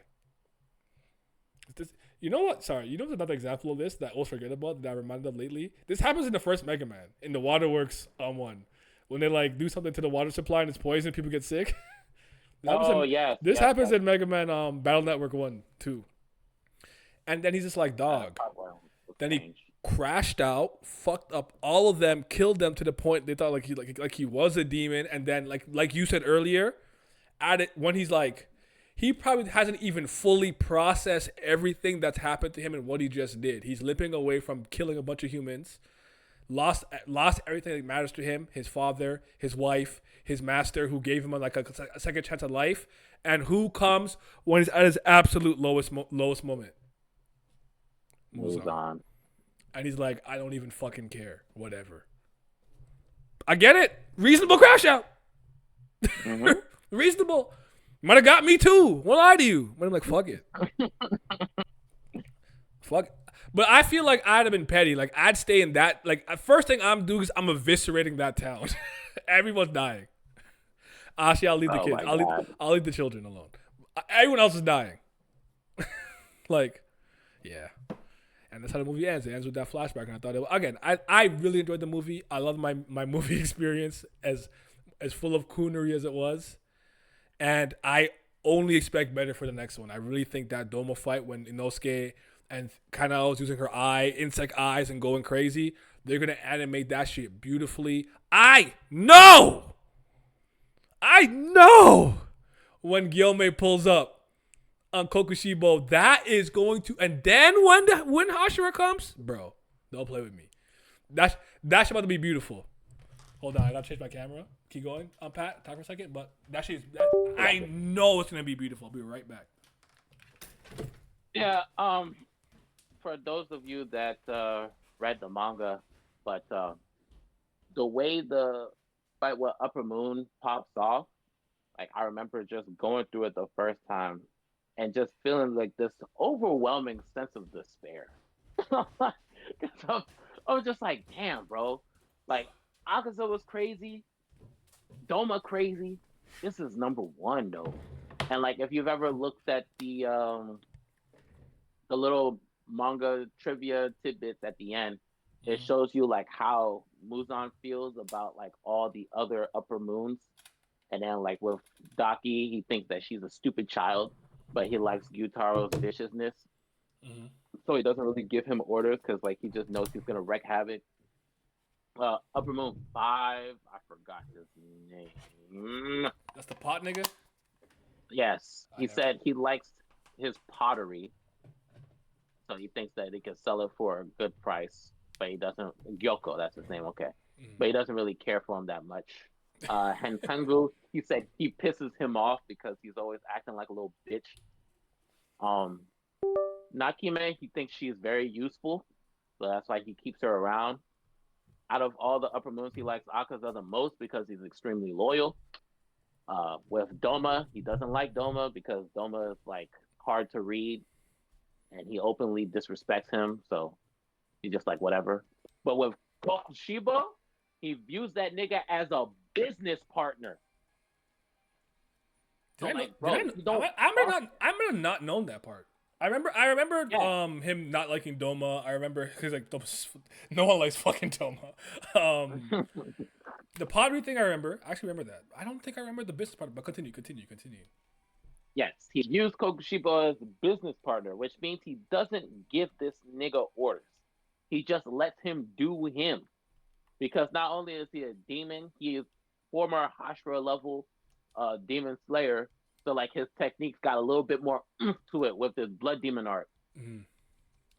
So like once I read that, I was like, oh my god, this is a different level of everything else that we've been fighting lately.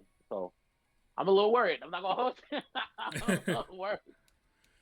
And then like when he fought Muichiro, oh my god, I was sick, bro. Because Muichiro already knew what time it was. He was like, all right, Slayer Mark, ready, we fighting. Mm-hmm. And he trying, but like at the same time, he's just a kid, bro. He's 14 years old. Yeah. That nigga stabbed him up to the pillar. He was like, wait right there. Like, damn. It was like, you're my descendant, so it's pretty impressive that you're so good at such a young age, but this is as far as you go. And then that's when my voice on the next one. Oh my god, nigga, so rough. Fucking go. He said sword? Nah. Ball and chain, bitch ass nigga. This shit is so fucking pure. It's been in the sun, collecting sunlight for. Oh, stop playing with him. Y'all can't handle that. You never need that for a real nigga. Now, I also like that the oldest one is the strongest one though. Like that makes sense to me. Oh yeah, it makes the most sense. Yeah, like that. Like I like that. Like there's so much about this series. I just think again, my biggest complaint has always been the same thing. Even though I knew it deep down in my heart. And it's not even a complaint, just a nitpick. I'm like, but all the lightning and water shit's not real. It's not a big deal. It just sometimes I watch the anime, I'm like, oh, stop showing me all this shit. Just fight. Just do sword techniques. Nah, but it's fire though. It's fire. So yeah, like Sage, get out of my first way. Sanemi pulls up, he fights him, and he was doing good. He Hmm. was honestly doing good, but he started to get overwhelmed. Then that's when Gyomei pulled up. Hmm. I'm like, oh, the strongest Hashira versus the strongest Upper Moon. Let's go. And he was going bat to bat with that nigga, man. Hmm. That shit was crazy. He was, and like my favorite thing about Gyome, and this is when I knew like this guy's my favorite, is because as much as he didn't know like his family history and stuff like that, it's just the way he completely calls him out. Like, oh no, you have to slay your mark, yada yada yada. It's like, did you just lie? You're lying, bitch ass nigga. Obviously, you wouldn't say that or say it when he said it. It means somebody has obviously gotten the mark before and survived. And then you see, like, he actually got under his skin. Yep, he was mad. Yeah, he's like deep down, he tried to nonchalant anger, but like, nah, we caught you, we caught you, caught you, little bitch, little fucking loser. Fucking hate that That guy. nigga was angry. But yeah, I liked during the fight because like with Genya's over there too. He had already got cut in half Yeah, early on. But when they're fighting, and then Sanemi has to take a break for a second, and then Muichiro joins in the fight. And like, yo, that nigga Sanemi's durability is like off the charts. yeah. Because he took a lot of like very near fatal wounds, and he was like chugging on like nothing happened. But even Kokushibo was like, you're not supposed to be alive. How is he moving? Because remember, like when he cut him the first time, like his blood is special, so it was kind of like making him feel a little woozy and drunk. So Was he it was like, bro, what? Marechi, right? That's what it's called. Mm-hmm. Yeah. Yeah, his blood is Marechi, so like that was giving him an advantage. But then once he started getting used to it, he started getting overwhelmed. And then Gyomei was like, bro, you need to stitch yourself up and then get back out here. And bro, I'm not gonna lie to you. I think that was probably the most aura I think any character had in the entire series. Well, aside from Yoriichi, of course. Mhm. Like present day, when that nigga stitched himself up and started breathing, and then the mark appeared on his face, he was like round two. Yep. Like, And you know what? And oh, I forgot to mention this. I mean, I know it's not in the movie. We're just talking about Infinity Castle in general. I know for some people it might not seem as honorable. Your sword will use a sword. Nah, he's trying to kill demons by any means necessary. And if you think about it, that's how he started off. He had a bunch. He used to walk around with a bunch of weapons and ropes and scythes and everything, and do whatever he could to keep a demon down until the sun came up. If I remember correctly, right? yes, he was stringing them up on the trees and waiting for the sun to come up. Like, you know the part where like he does whatever and like flips and then he has the gun and he points it at him? Like, dog, he's tough. Don't play with him. He's tough. He said, I don't care if I have to bite your ear off like Mike Tyson. You dying. I'm like, yeah. That's my nigga. I like him. Yeah, I fuck with him so hard. And really, it's mostly because he's the older brother. Yeah. Like at the end of the day, like at first I was like, yo, why you being so mean to your kid brother, man? But then like when this fight came and then he was like, oh, you were supposed to find a wife, live a good life, grow old, die. I would have protected you. No demon would have came to you. I was like, I get it now. I get it. Yeah. That's what made me skyrocket him up the rankings. I was like, I get it, bro. I would also be like, dog, this is not the life I wanted for you. But okay, so question for you: do you think he could have navigated that differently? Like, do you think? He tried to do the tough love, push you away thing. Do you think a general conversation like, bro, I don't want you to be in this type of life would have worked, or do you think he would have been too stubborn and wanted to help and be around his brother regardless because that's his only family? I think at first, because initially after he killed their mom, like Genya's reaction was one of shock, anger, and then he said some hurtful things to him. And like Sanemi didn't really let it show like how much it bothered him, but then he used that as an excuse to make sure he could keep him at arm's distance. So he kind of pulled like the Jotaro tough love gimmick where he was like suffering in silence. I was actually protecting you because Stan users are always after me. Okay. Yeah. Okay. I feel that. It made perfect sense to me. But yeah, man. It is funny what you said also, Chief. Like how could no Blood Demon art is real. It's true, but He said, I don't know how he stomached him since he got Yorichi's face. He just have like I guess he looks different as a demon. He does look a lot different as a demon. His 3 eyes and shit. But the partnership stuff is very interesting to me. Because that makes sense. Because they don't seem to really interact much like that. It's just kind of like you do your thing. And I don't think he couldn't have been. I think was Tamio the first demon he ever turned? I don't think it was the first, but he's one of the first.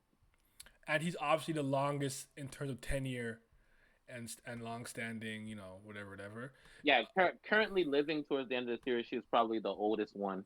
Yeah, and then Kokushibo would be next, I'm guessing. Mm-hmm. Yeah. Do you think Akaza had the ability to surpass him? Or or at least Doma? Mm-hmm. Yeah, because remember, the reason that Doma was 2 and Akaza was 3 is because Akaza was actually an upper moon before Doma. But Doma does not discriminate when he eats humans, and he particularly loves eating women and children. And like women is more beneficial for demons because of their wombs, which gives more blood because they have the opportunity to hold multiple human beings at the same time. And Akaza only ate strong fighters and men. He never ate children and really ate women and children. Yeah. Okay. That's why Akaza openly disrespected him, because he's been a demon longer than him, and then this nigga think he the shit because he ranked up before him. He did not fuck with that nigga at all. No, he didn't. That nigga disgusted him. Yep. What's up, Cayenne? Inject upper one fight into my veins. It's gonna be legendary when we see it animated. For sure. I need it, bro. I just know the theater gonna go stupid when the Slayer. I'm gonna talk so much shit out loud to Kokushibo. You a punk. You a bitch. You a hater. Fuck you. Die. You gonna hear? I'm gonna be at the theater loud. I ain't seen the movie yet, but UFO table ain't missed, so I'm excited. Akaza never ate women. I remember that. I read the manga, so we good though. Facts. Hopefully, I didn't miss a Cross Peak stream. I did one stream when I was playing the Cross Worlds demo, and I was talking about 2B Hero X. I said when I go online, I'll do it on stream for the first time. I haven't went online yet. I'm trying to get all the parts. Right now, I'm in Racing Park, trying to get all the extreme gear and parts of all the machines to maximize my customization. I think I have the gadgets that I really want, but yeah. You see it tonight? Nice. But yeah. Don't worry. The cross roll. I want to play with y'all too. So like, if y'all have the game, let's race, man. What was I about to say? That Kokushibo fight has to pass that Tengen fight. I want to see some greatness. You see, the Tengen fight really is kind of like to me, like the bar. They set a high bar with that fight. I still think the Akaza, Giyu, and Tanjiro fight is like easily second best. And I could understand. It's one of, you know what it's like to me? It's like Rob Lucci versus Luffy. And I understand why a lot of people are like, yo, I think the Katakuri fight's better. I don't agree, but I get it. It wouldn't bother me if you said that. It's like, sometimes I use the argument like back in the day when I really cared about who the greatest rapper was. If you said Nas, I wouldn't yell at you. I'm like, okay, like you said Nas. Like, I thought it was Jay-Z, but I can't get mad at Nas. You didn't say like fucking Lil Nas X. Yeah, then I'll spit on you. You're a fucking idiot. But yeah. Oh, don't worry, Mook. We gonna race. Who you been using the most? But yeah, I'm just missing the last few pieces of the power vehicles. I'm doing the rivals to second time at Racing Park. The first Luffy and Lucci fight. The second one's cool, but that's not a fight to me. That's a beatdown. Luffy was not taking him seriously. Not at all. That's not a fight. That's what did Gohan say? Fight you. I'm here to exterminate you or kill you or destroy you. That's what that was. He got fucking spanked. Like, literally give all credit to Ancient Zoans having healing factors, because that nigga would have got packed up. That was his only saving grace. Healing. Like, how many times did we see the impel down Jailer Beast go down and get back up? At least 5 times. So there it is. So yeah. That man said Jay-Z had penis sucking lips. Crazy work. Oh my god. I'm not even gonna go there yet. But yeah, man, like ultimately I loved my experience with the film. The film was good. I'm definitely gonna see all 3 in theater. I thought maybe I'll just see the rest and like, cause you know what happened? The reason I didn't see Demon Train in theater was because somebody on PSN leaked it. for some. I don't know why, but it was available to buy in the PSN store for like 4 minutes. Somebody messed up, and 4 minutes online might as well be an eternity on the internet. That shit got bought, downloaded, stole, torrented, distributed. I did not watch that shit in theater, so watch that shit in my crib, kicked up. So yeah. He said, fair. You just got to the end of Marineford, reading along with my brother. Hopefully, I'll catch up in the next few months. Nice. How are you feeling about it so far? How are you feeling about it? We love to see you experiencing peak. You think your top 5 is Blaze, Sonic, and Shadow, so to speak, characters. I've used Blaze the most, Shadow the second. Then I say I actually use Hatsune Miku a lot just because I like how she changes the soundtrack up with her like little la la la la la. I'm like, that's kind of fire. I can't lie to you. She kind of moving me. Then I'll say Sage. I actually haven't really played Sonic Frontiers, but Sage has been fun to use. I've been using Sage a lot. And then probably like Jet, the Babylon Rogues every once in a while. Oh, I'm like Eggman. Then the Babylon Rogues. So yeah, so Blaze, Shadow, Hatsune, Sage, and Eggman were the 5 I've used the most easily. I haven't actually used Knuckles or Silver yet, but I don't like Silver, so I'm not using it. When they drop Surge, though, everyone's getting dropped for Surge, and they better give it to me. Ian Flynn, I know you're writing the fucking dialogue. Give me Surge to Tenric, or I will fucking rage. Yeah, I gave the movie I think I gave it an 8.5 to 9 out of 10. No, I think I gave it a 9 out of 10. I think I gave it a 9 out of 10. So, it's my, out of every film I've seen this year, and I actually want to give myself credit, I had a good movie year. And not just old movies, like new movies. What have I seen? Saw that terrible Jordan Peele movie that I didn't want to see. I forgot what it was called already. I fell asleep. Oh God. I think his movies are overrated, but I like the first one. Is it Get Out with the sunken place? That's the one I like. I saw Superman. I saw Weapons. I saw Neja 2, Legend of Hay 2, Demon Slayer Infinity Castle Part 1. I'm forgetting like 2 more. This is my third. Huh? Sinners. Yes, Sinners. Sinners was good. I still say Sinners is probably my 4th favorite movie of the year, though. Yeah, so I go Legend of Hay, Neja, and then Demon Slayer. So Demon Slayer got the bronze, but it was a great movie, great film, animated beautifully. Ufotable will cook. Because as much as sometimes I hate when they do the liquid thing Simi says, I do like movie Ufotable just a bit more because they got that extra time and more limited runtime, so they can focus more on some of these fights. And I even think some of those Fate scenes are crazy. Like I got it, like it's so fucking fire. So I'm still visual novel for Fate, but some of those sequences are crazy. What's my man who caught the fucking sword in his knee and elbow? What the fuck was his name again? Oh my goodness. I paused that shit and pulled it back like 4 times before I finished that episode. So yeah. What's yours? That was for Fate. Oh, Teacher. Oh yeah. Mm-hmm. Yeah. Do I think the movie is better than Mugen Train? Yes, I do. Oh, absolutely. Yeah. Jet could he never lose this. I'm really enjoying it. Sabo Odi caught me by surprise. Loved Ennius Lobbies and Water 7 and Marineford was great. I watched a few of your videos, and there's no way people slander Crocodile. He was doing numbers of Impel down to Marineford.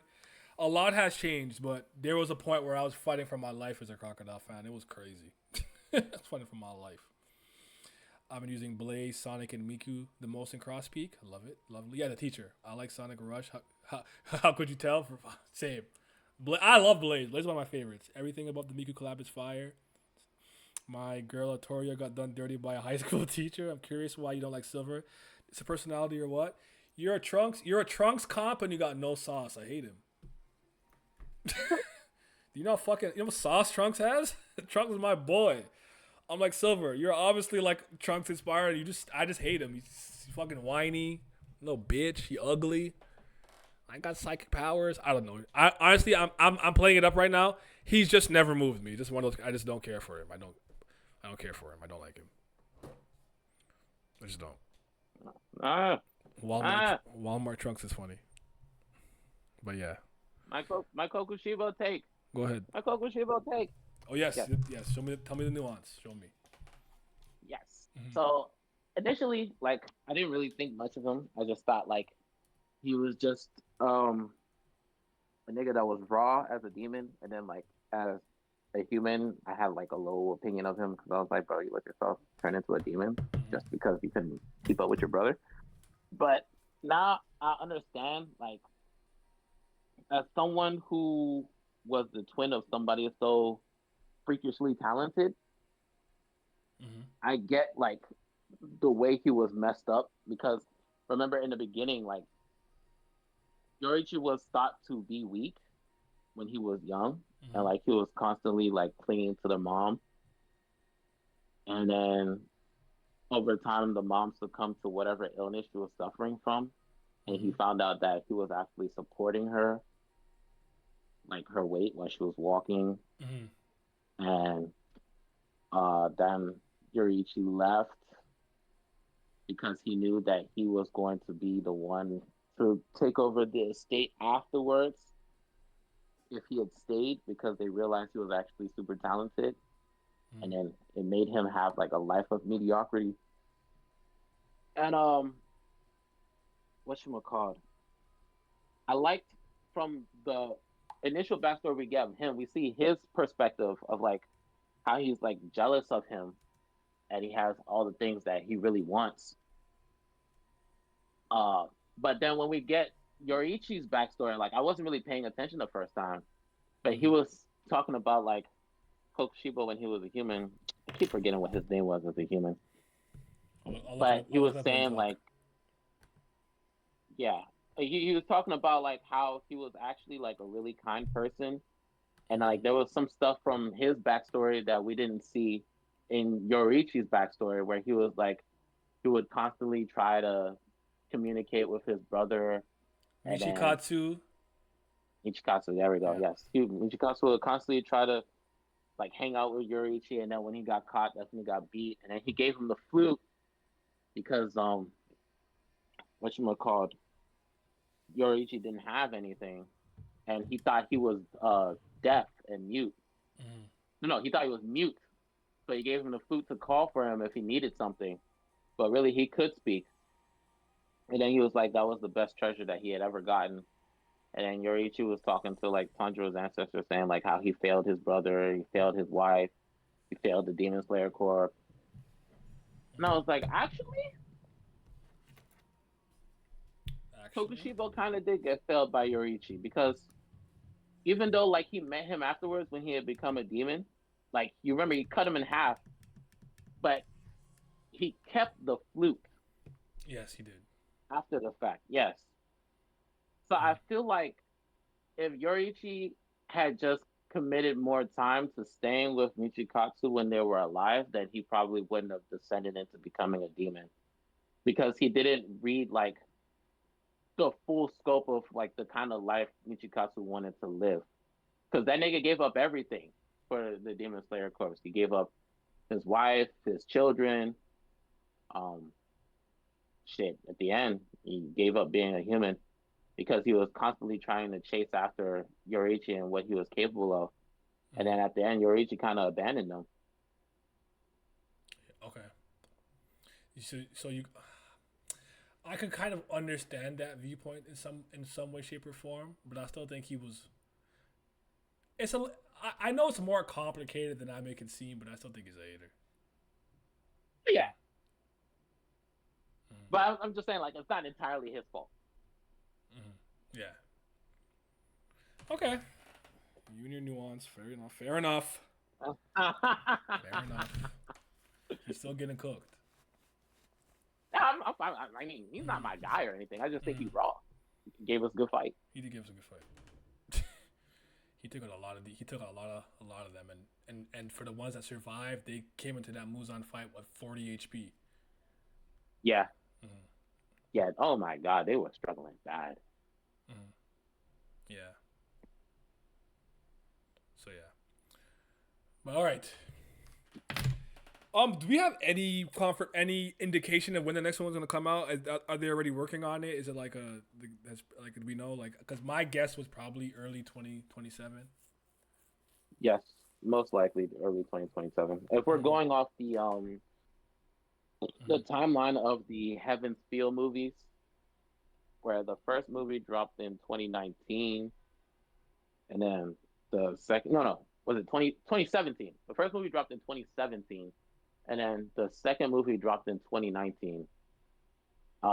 Obviously, COVID and stuff probably sped up the production Mm-hmm. for the last movie, Mm-hmm. and then the last movie came out in 2020. So we're probably looking at a 2027 time period for the next movie, and then late 2028, early 2029 for the last movie. Okay.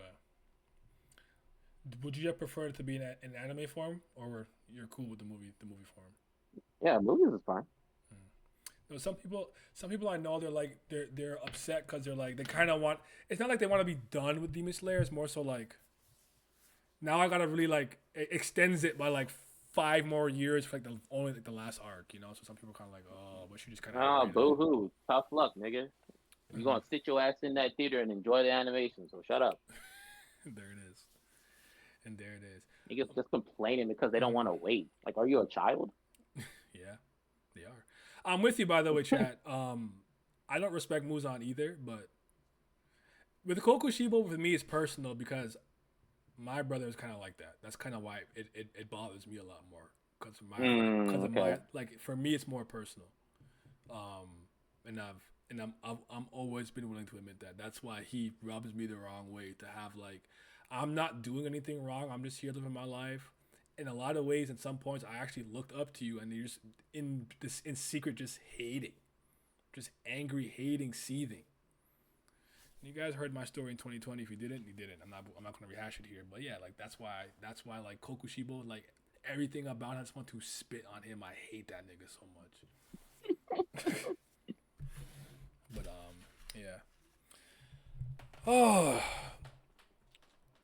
unless my friends want to go with me, I'll put on my straw hat for the movie when it's out in theaters. Out of theaters, yeah, I feel that. You could actually you could probably find a cam recorded one, but you're not gonna probably find a great like 1080p one yet. So I'd say wait a little longer. Wait a little longer. Muzan annoyed me so much when he was begging Tanjiro. I think that's a testament to how At the very truly end.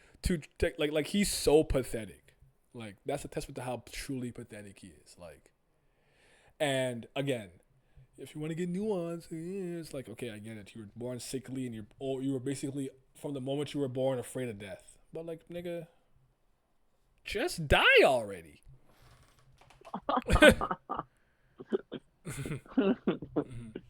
He took my goat. Fuck Koku, but also my favorite fight. Definitely manga. I gotta give that fight. I think the best fight. Anime for me right now, it's still Gyutara versus Tengen and Tanjiro, obviously. So yeah. my Mm-hmm. my stance is flipped. For the longest, it was Mm-hmm. uh Tengen versus Yutaro Daki Mm-hmm. at number one, but now I have it at number two. I think what Sandro and Gyu versus Bakuza did was just so much more, Mm-hmm. because it's like you have it's because the Gyutaro Tengen is like fragmented, and then you have like the big climactic ending, and then it's good. But like with Tanjiro and Gyu versus Akaza, it's like it's steady build up, Mm-hmm. peak climax, even more rising climax with Tanjiro entering the selfless state and seeing the transparent world, and then you cool down with the backstory and stuff, and then Gyu is like, "Oh, hey, this nigga's still not dead yet. What the fuck?" Mm-hmm. So that shit was so funny, bro, because he tried to keep his head on his shoulders, and Gyu threw his sword like, "Fuck out of here, nigga." like it's funny because like they can regrow limbs, so like that's just again the desperation. Like, no, none of that. What is that? Like, no, die. My back hurts. Like, no, you're totally right. I forgot about that part. Tanjiro did that to him too when he was running away in the forest. Now that I'm thinking about it, but yeah. The strongest Hashira to jump that man Koku. The anime only is not ready. They're not ready. But it should be documented knowledge by this point. I get it that Gyome is the strongest. That it takes about 3 Hashiras to take out 1 Upper Mundo. Yes. That should be common knowledge if the fan base is paying attention. I think by now you know this. So yeah. Again, so for me, yeah, the movie was like a 9 out of 10 for me. Yeah, only beaten by Neja 2, which I gave a 9.5, and I gave Hey a masterpiece 10 out of 10. So I felt very blessed in the animated film department this year. And if I add Lord of Mysteries and To Be Hero X, like I feel I like the year I have for animation. It was a good year. Oh, and I started the year off with Scissor 7 season 5, I think it was, and I think I'm getting Mighty 9 and or Vox Machina to end the year off. Like I'm eating good, and then I got JoJo's Bizarre Adventure. Can you believe it? We're getting Steel Ball Run. Can you believe it? I'm about to take my horse to the old town road. I'm gonna ride cause I can't no more. Golden rule in the back. Nail attack. What the fuck? I can't wait. It's gonna be lit. People think Sanemi and Giyu are relative. Mental sickness in the streets. Relative? No. Gyome is the strongest. Sanemi is a very clear number 2, though. Yeah. Yeah, I think he's the second strongest. Yes, to me. Absolutely. But Giyu's not a slouch. He's no slouch, and his technique's very refined. So, yeah. I've seen a lot of people, anime only, of course, trying to shit on Rengoku because they're like, "Oh, Giyu did way better," and I'm just like, nigga, y'all, like, I just don't understand, like, how reading comprehension got this bad. Like, I just don't get it. No, it was 2 Hashira level people fighting Akaza at the same time. Rengoku fought Akaza by himself and then had that nigga shit in his pants because he was going to hold that nigga there until the sun came up. Yep. And this is before the whole time and everything. Yep. Yes, Akaza was like, "Oh my god, you are strong. Like, you need to become a demon." Like, straight up, he was like, "Oh my goodness, you're one of the chosen ones. You're strong. Fight me. Hit me some more. I need more of your hit." Yep. And nigga fighting Giyu, he was like, "Oh, this is nice. Oh, that's cool. I fought a Hashira before, like, that was using water breathing. Oh, that's a new move." Mm-hmm. Like, it wasn't the same, bro. It wasn't the same. I think his biggest compliment he gave to him was how polished and refined his technique was. He did become a demon too, but yeah. Bro, when people compare Giyu to Rengoku, it gets so bad. It does. It gets nasty. I've seen some of the discourse. It's really bad. Giyu, I don't want to fight head ass. I feel it. Like, and people don't understand. Giyu's kind of me in a lot of ways. I see a lot of me in him. I can't lie to you. Yo. This is after, like, the Hashira level training that they all did with one another. Like, they weren't doing that before. Mm-hmm. Yeah. And so obviously his abilities improved dramatically, and then plus he gets the Slayer mark on top of it. Exactly. But yeah, you got any final words for the people, them? Yeah. Top 3 Hashira, Rengoku, Giyu, Sanemi. I'm not mad at that. I'm a Gyome stand though. He 4th. I fuck with him. I told you, it was one of those. I'm like, I like him. He can't overtake those Borgang for me. But then when he did the Kokushibo, I'm like, yeah, you got him. Yeah, yeah, yeah. That it's crazy because during the fight, everybody gets pushed to the brink in order to awaken their Slayer mark. That nigga was like, "All right, it's time to fight, serious." Mm-hmm. And then flexed his muscles and the mark appeared on his arms. I was like, "Yo, what?" It's so different. Yeah, he was like, I was hoping to see it against Muzan, but all right, Upper Moon 1, let's get it. He's like, "Oh no, you're gonna die. Oh no, you're Slayer mark." And he's like, "Hold on, why you capping? A lot of cap in your rap. A lot of cap in your rap." Got that off tilt. I said, "Yeah, talk to him. He stinks. Fuck him." But no, that was one of those fights where you can really see the desperation, man. That was fucking. He's fucking scary. Like an old demon too, like an old established demon, Upper Moon 1, and he's a fucking breath user, and the fucking brother of the strongest breath user ever. That was, you know what? That was Muzan's best fucking business decision. Fuck. Business partner. That was a great decision. That was super smart. I would probably try to get more of them.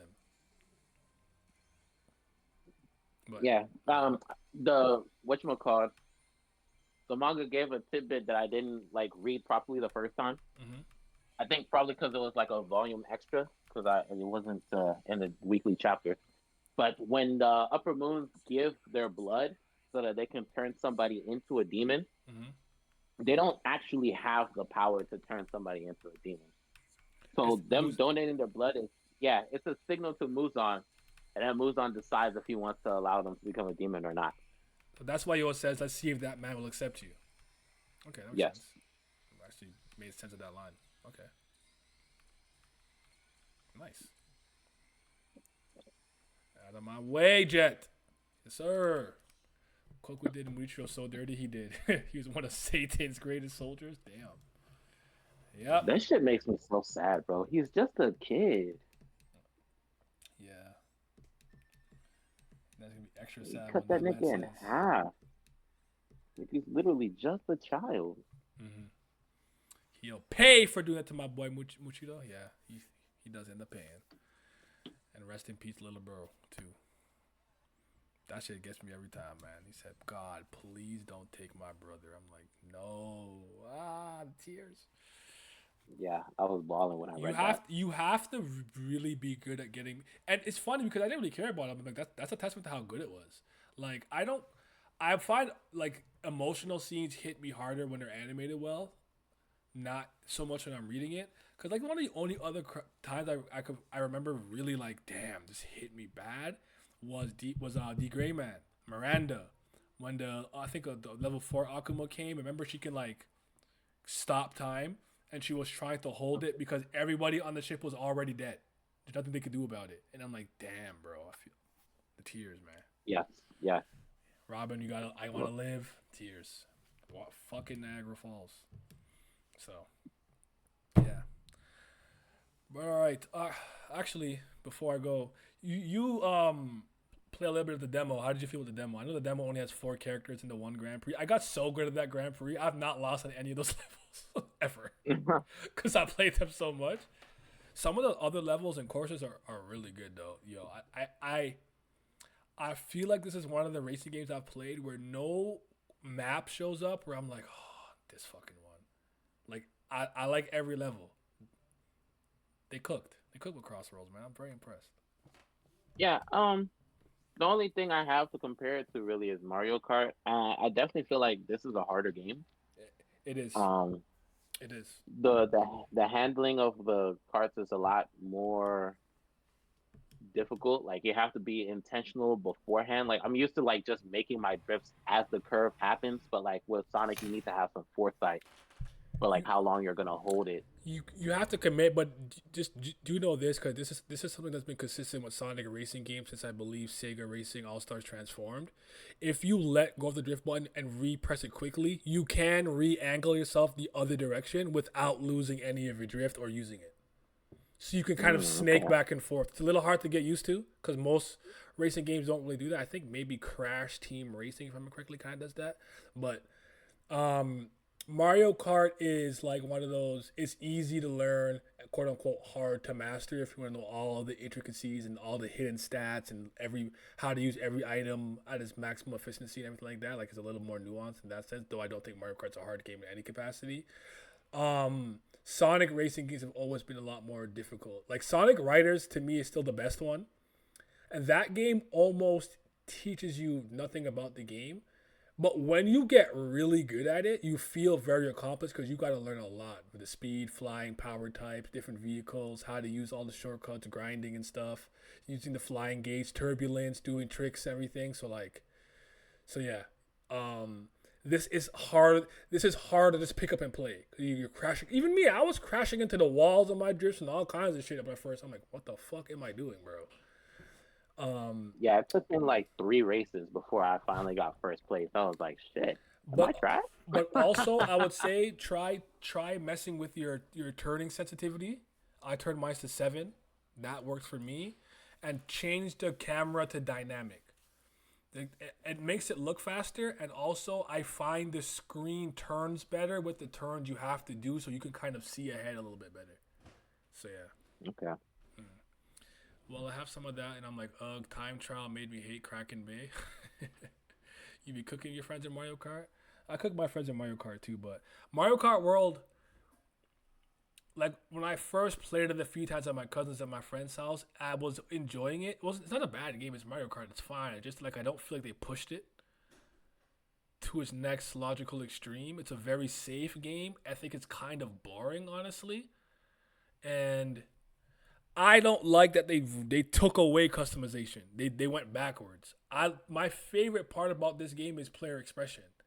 Like I have 5 different build outs depending on if I'm using extreme gear, a speed type vehicle, or handling vehicle, or if the course is more of a straightaway, I don't get as many opportunities to boost, so I'm going to prioritize acceleration and speed. But if there's a lot of turns, I want to prioritize boost and handling, and it lets you express yourself with that.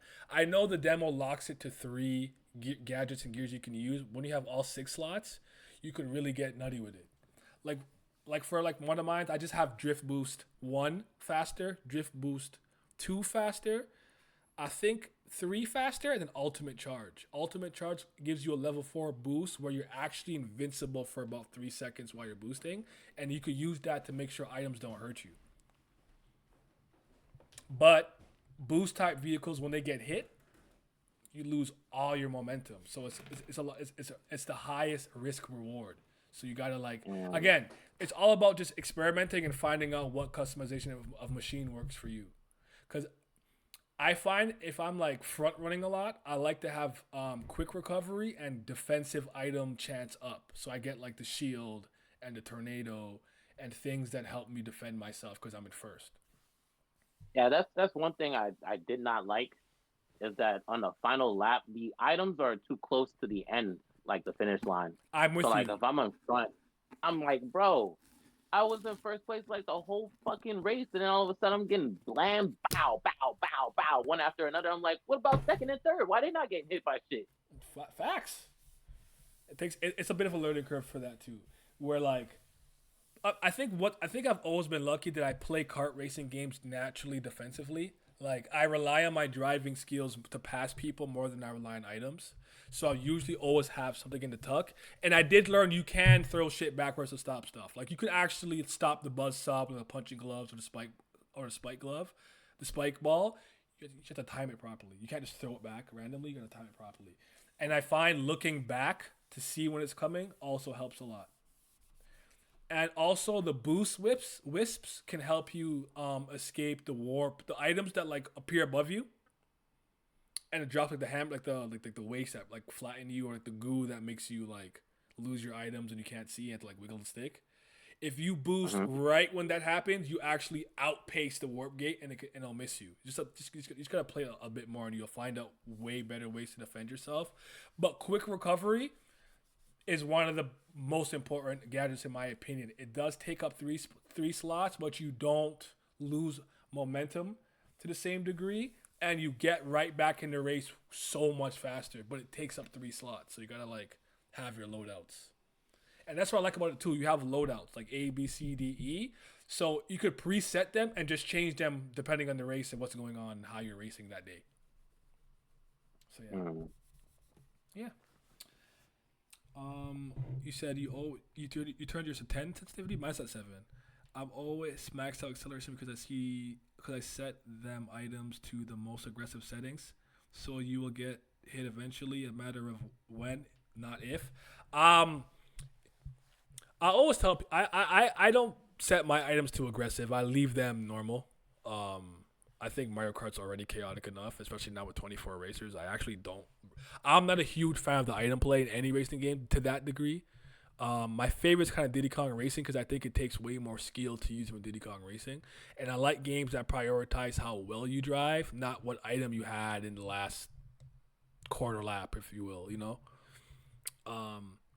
You was doing a boost build till a rank that started getting cooked. Added quick recovery health, but to reach legend rank, I had to crawl and switch to a full ring build. That's interesting.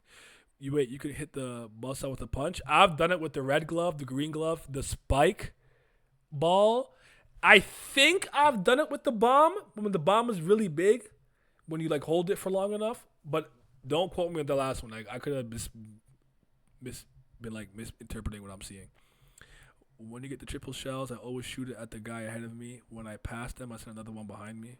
They rage so bad it's hilarious. Yeah, standard technique. I don't do that though. If I hit it and I pass you, I just keep the other two. That's why I said that. The reason why I front run the whole race and hardly get past is because I never use my items to hurt. I use them to defend myself. If I have triple shell, chances are I'm not throwing it at you. I drive better than most people in these games, which is why I'm always confident I'll just pass you with my driving. Apparently you can boost through boom boom if you've had it perfectly. Yes, you can. I pulled it off once, but I've actually been able to defend myself from boom boom with my level 4 drift more than anything else. But let's not turn this into a Sonic Racing cross world stream right now. Go watch Infinity Castle if you haven't, or buy it or do whatever you want to do when it comes out. But definitely peep it. I think it's worth it. It's a long movie though. It is 2 hours and a half, but it was really fun and I enjoyed my theater experience. 10 out of 10 we'll do again. So yeah. Infinity out of 10. There you go. He said, "Nah, I get in first place with some good items, then a motherfucker hit me, then I lose the item." Well, I always restack. But yeah. All right, y'all. Also, I use corners to get red shells off me. I don't think people notice that if you turn at the right time in the right way, you can angle it that red shells will hit the wall or hit an item or hit like an obstacle. A lot of times I don't even use the item to block red shells. I will say this, I have terrible luck with green shells ricocheting perfectly to hit me. It fucking hits the car and then angles off the pole and hits me. I'm like, nigga, are you fucking kidding me? I really hate that shit. I get hit with green shells way more than I get hit with a red shell. Easily. All right, y'all be safe.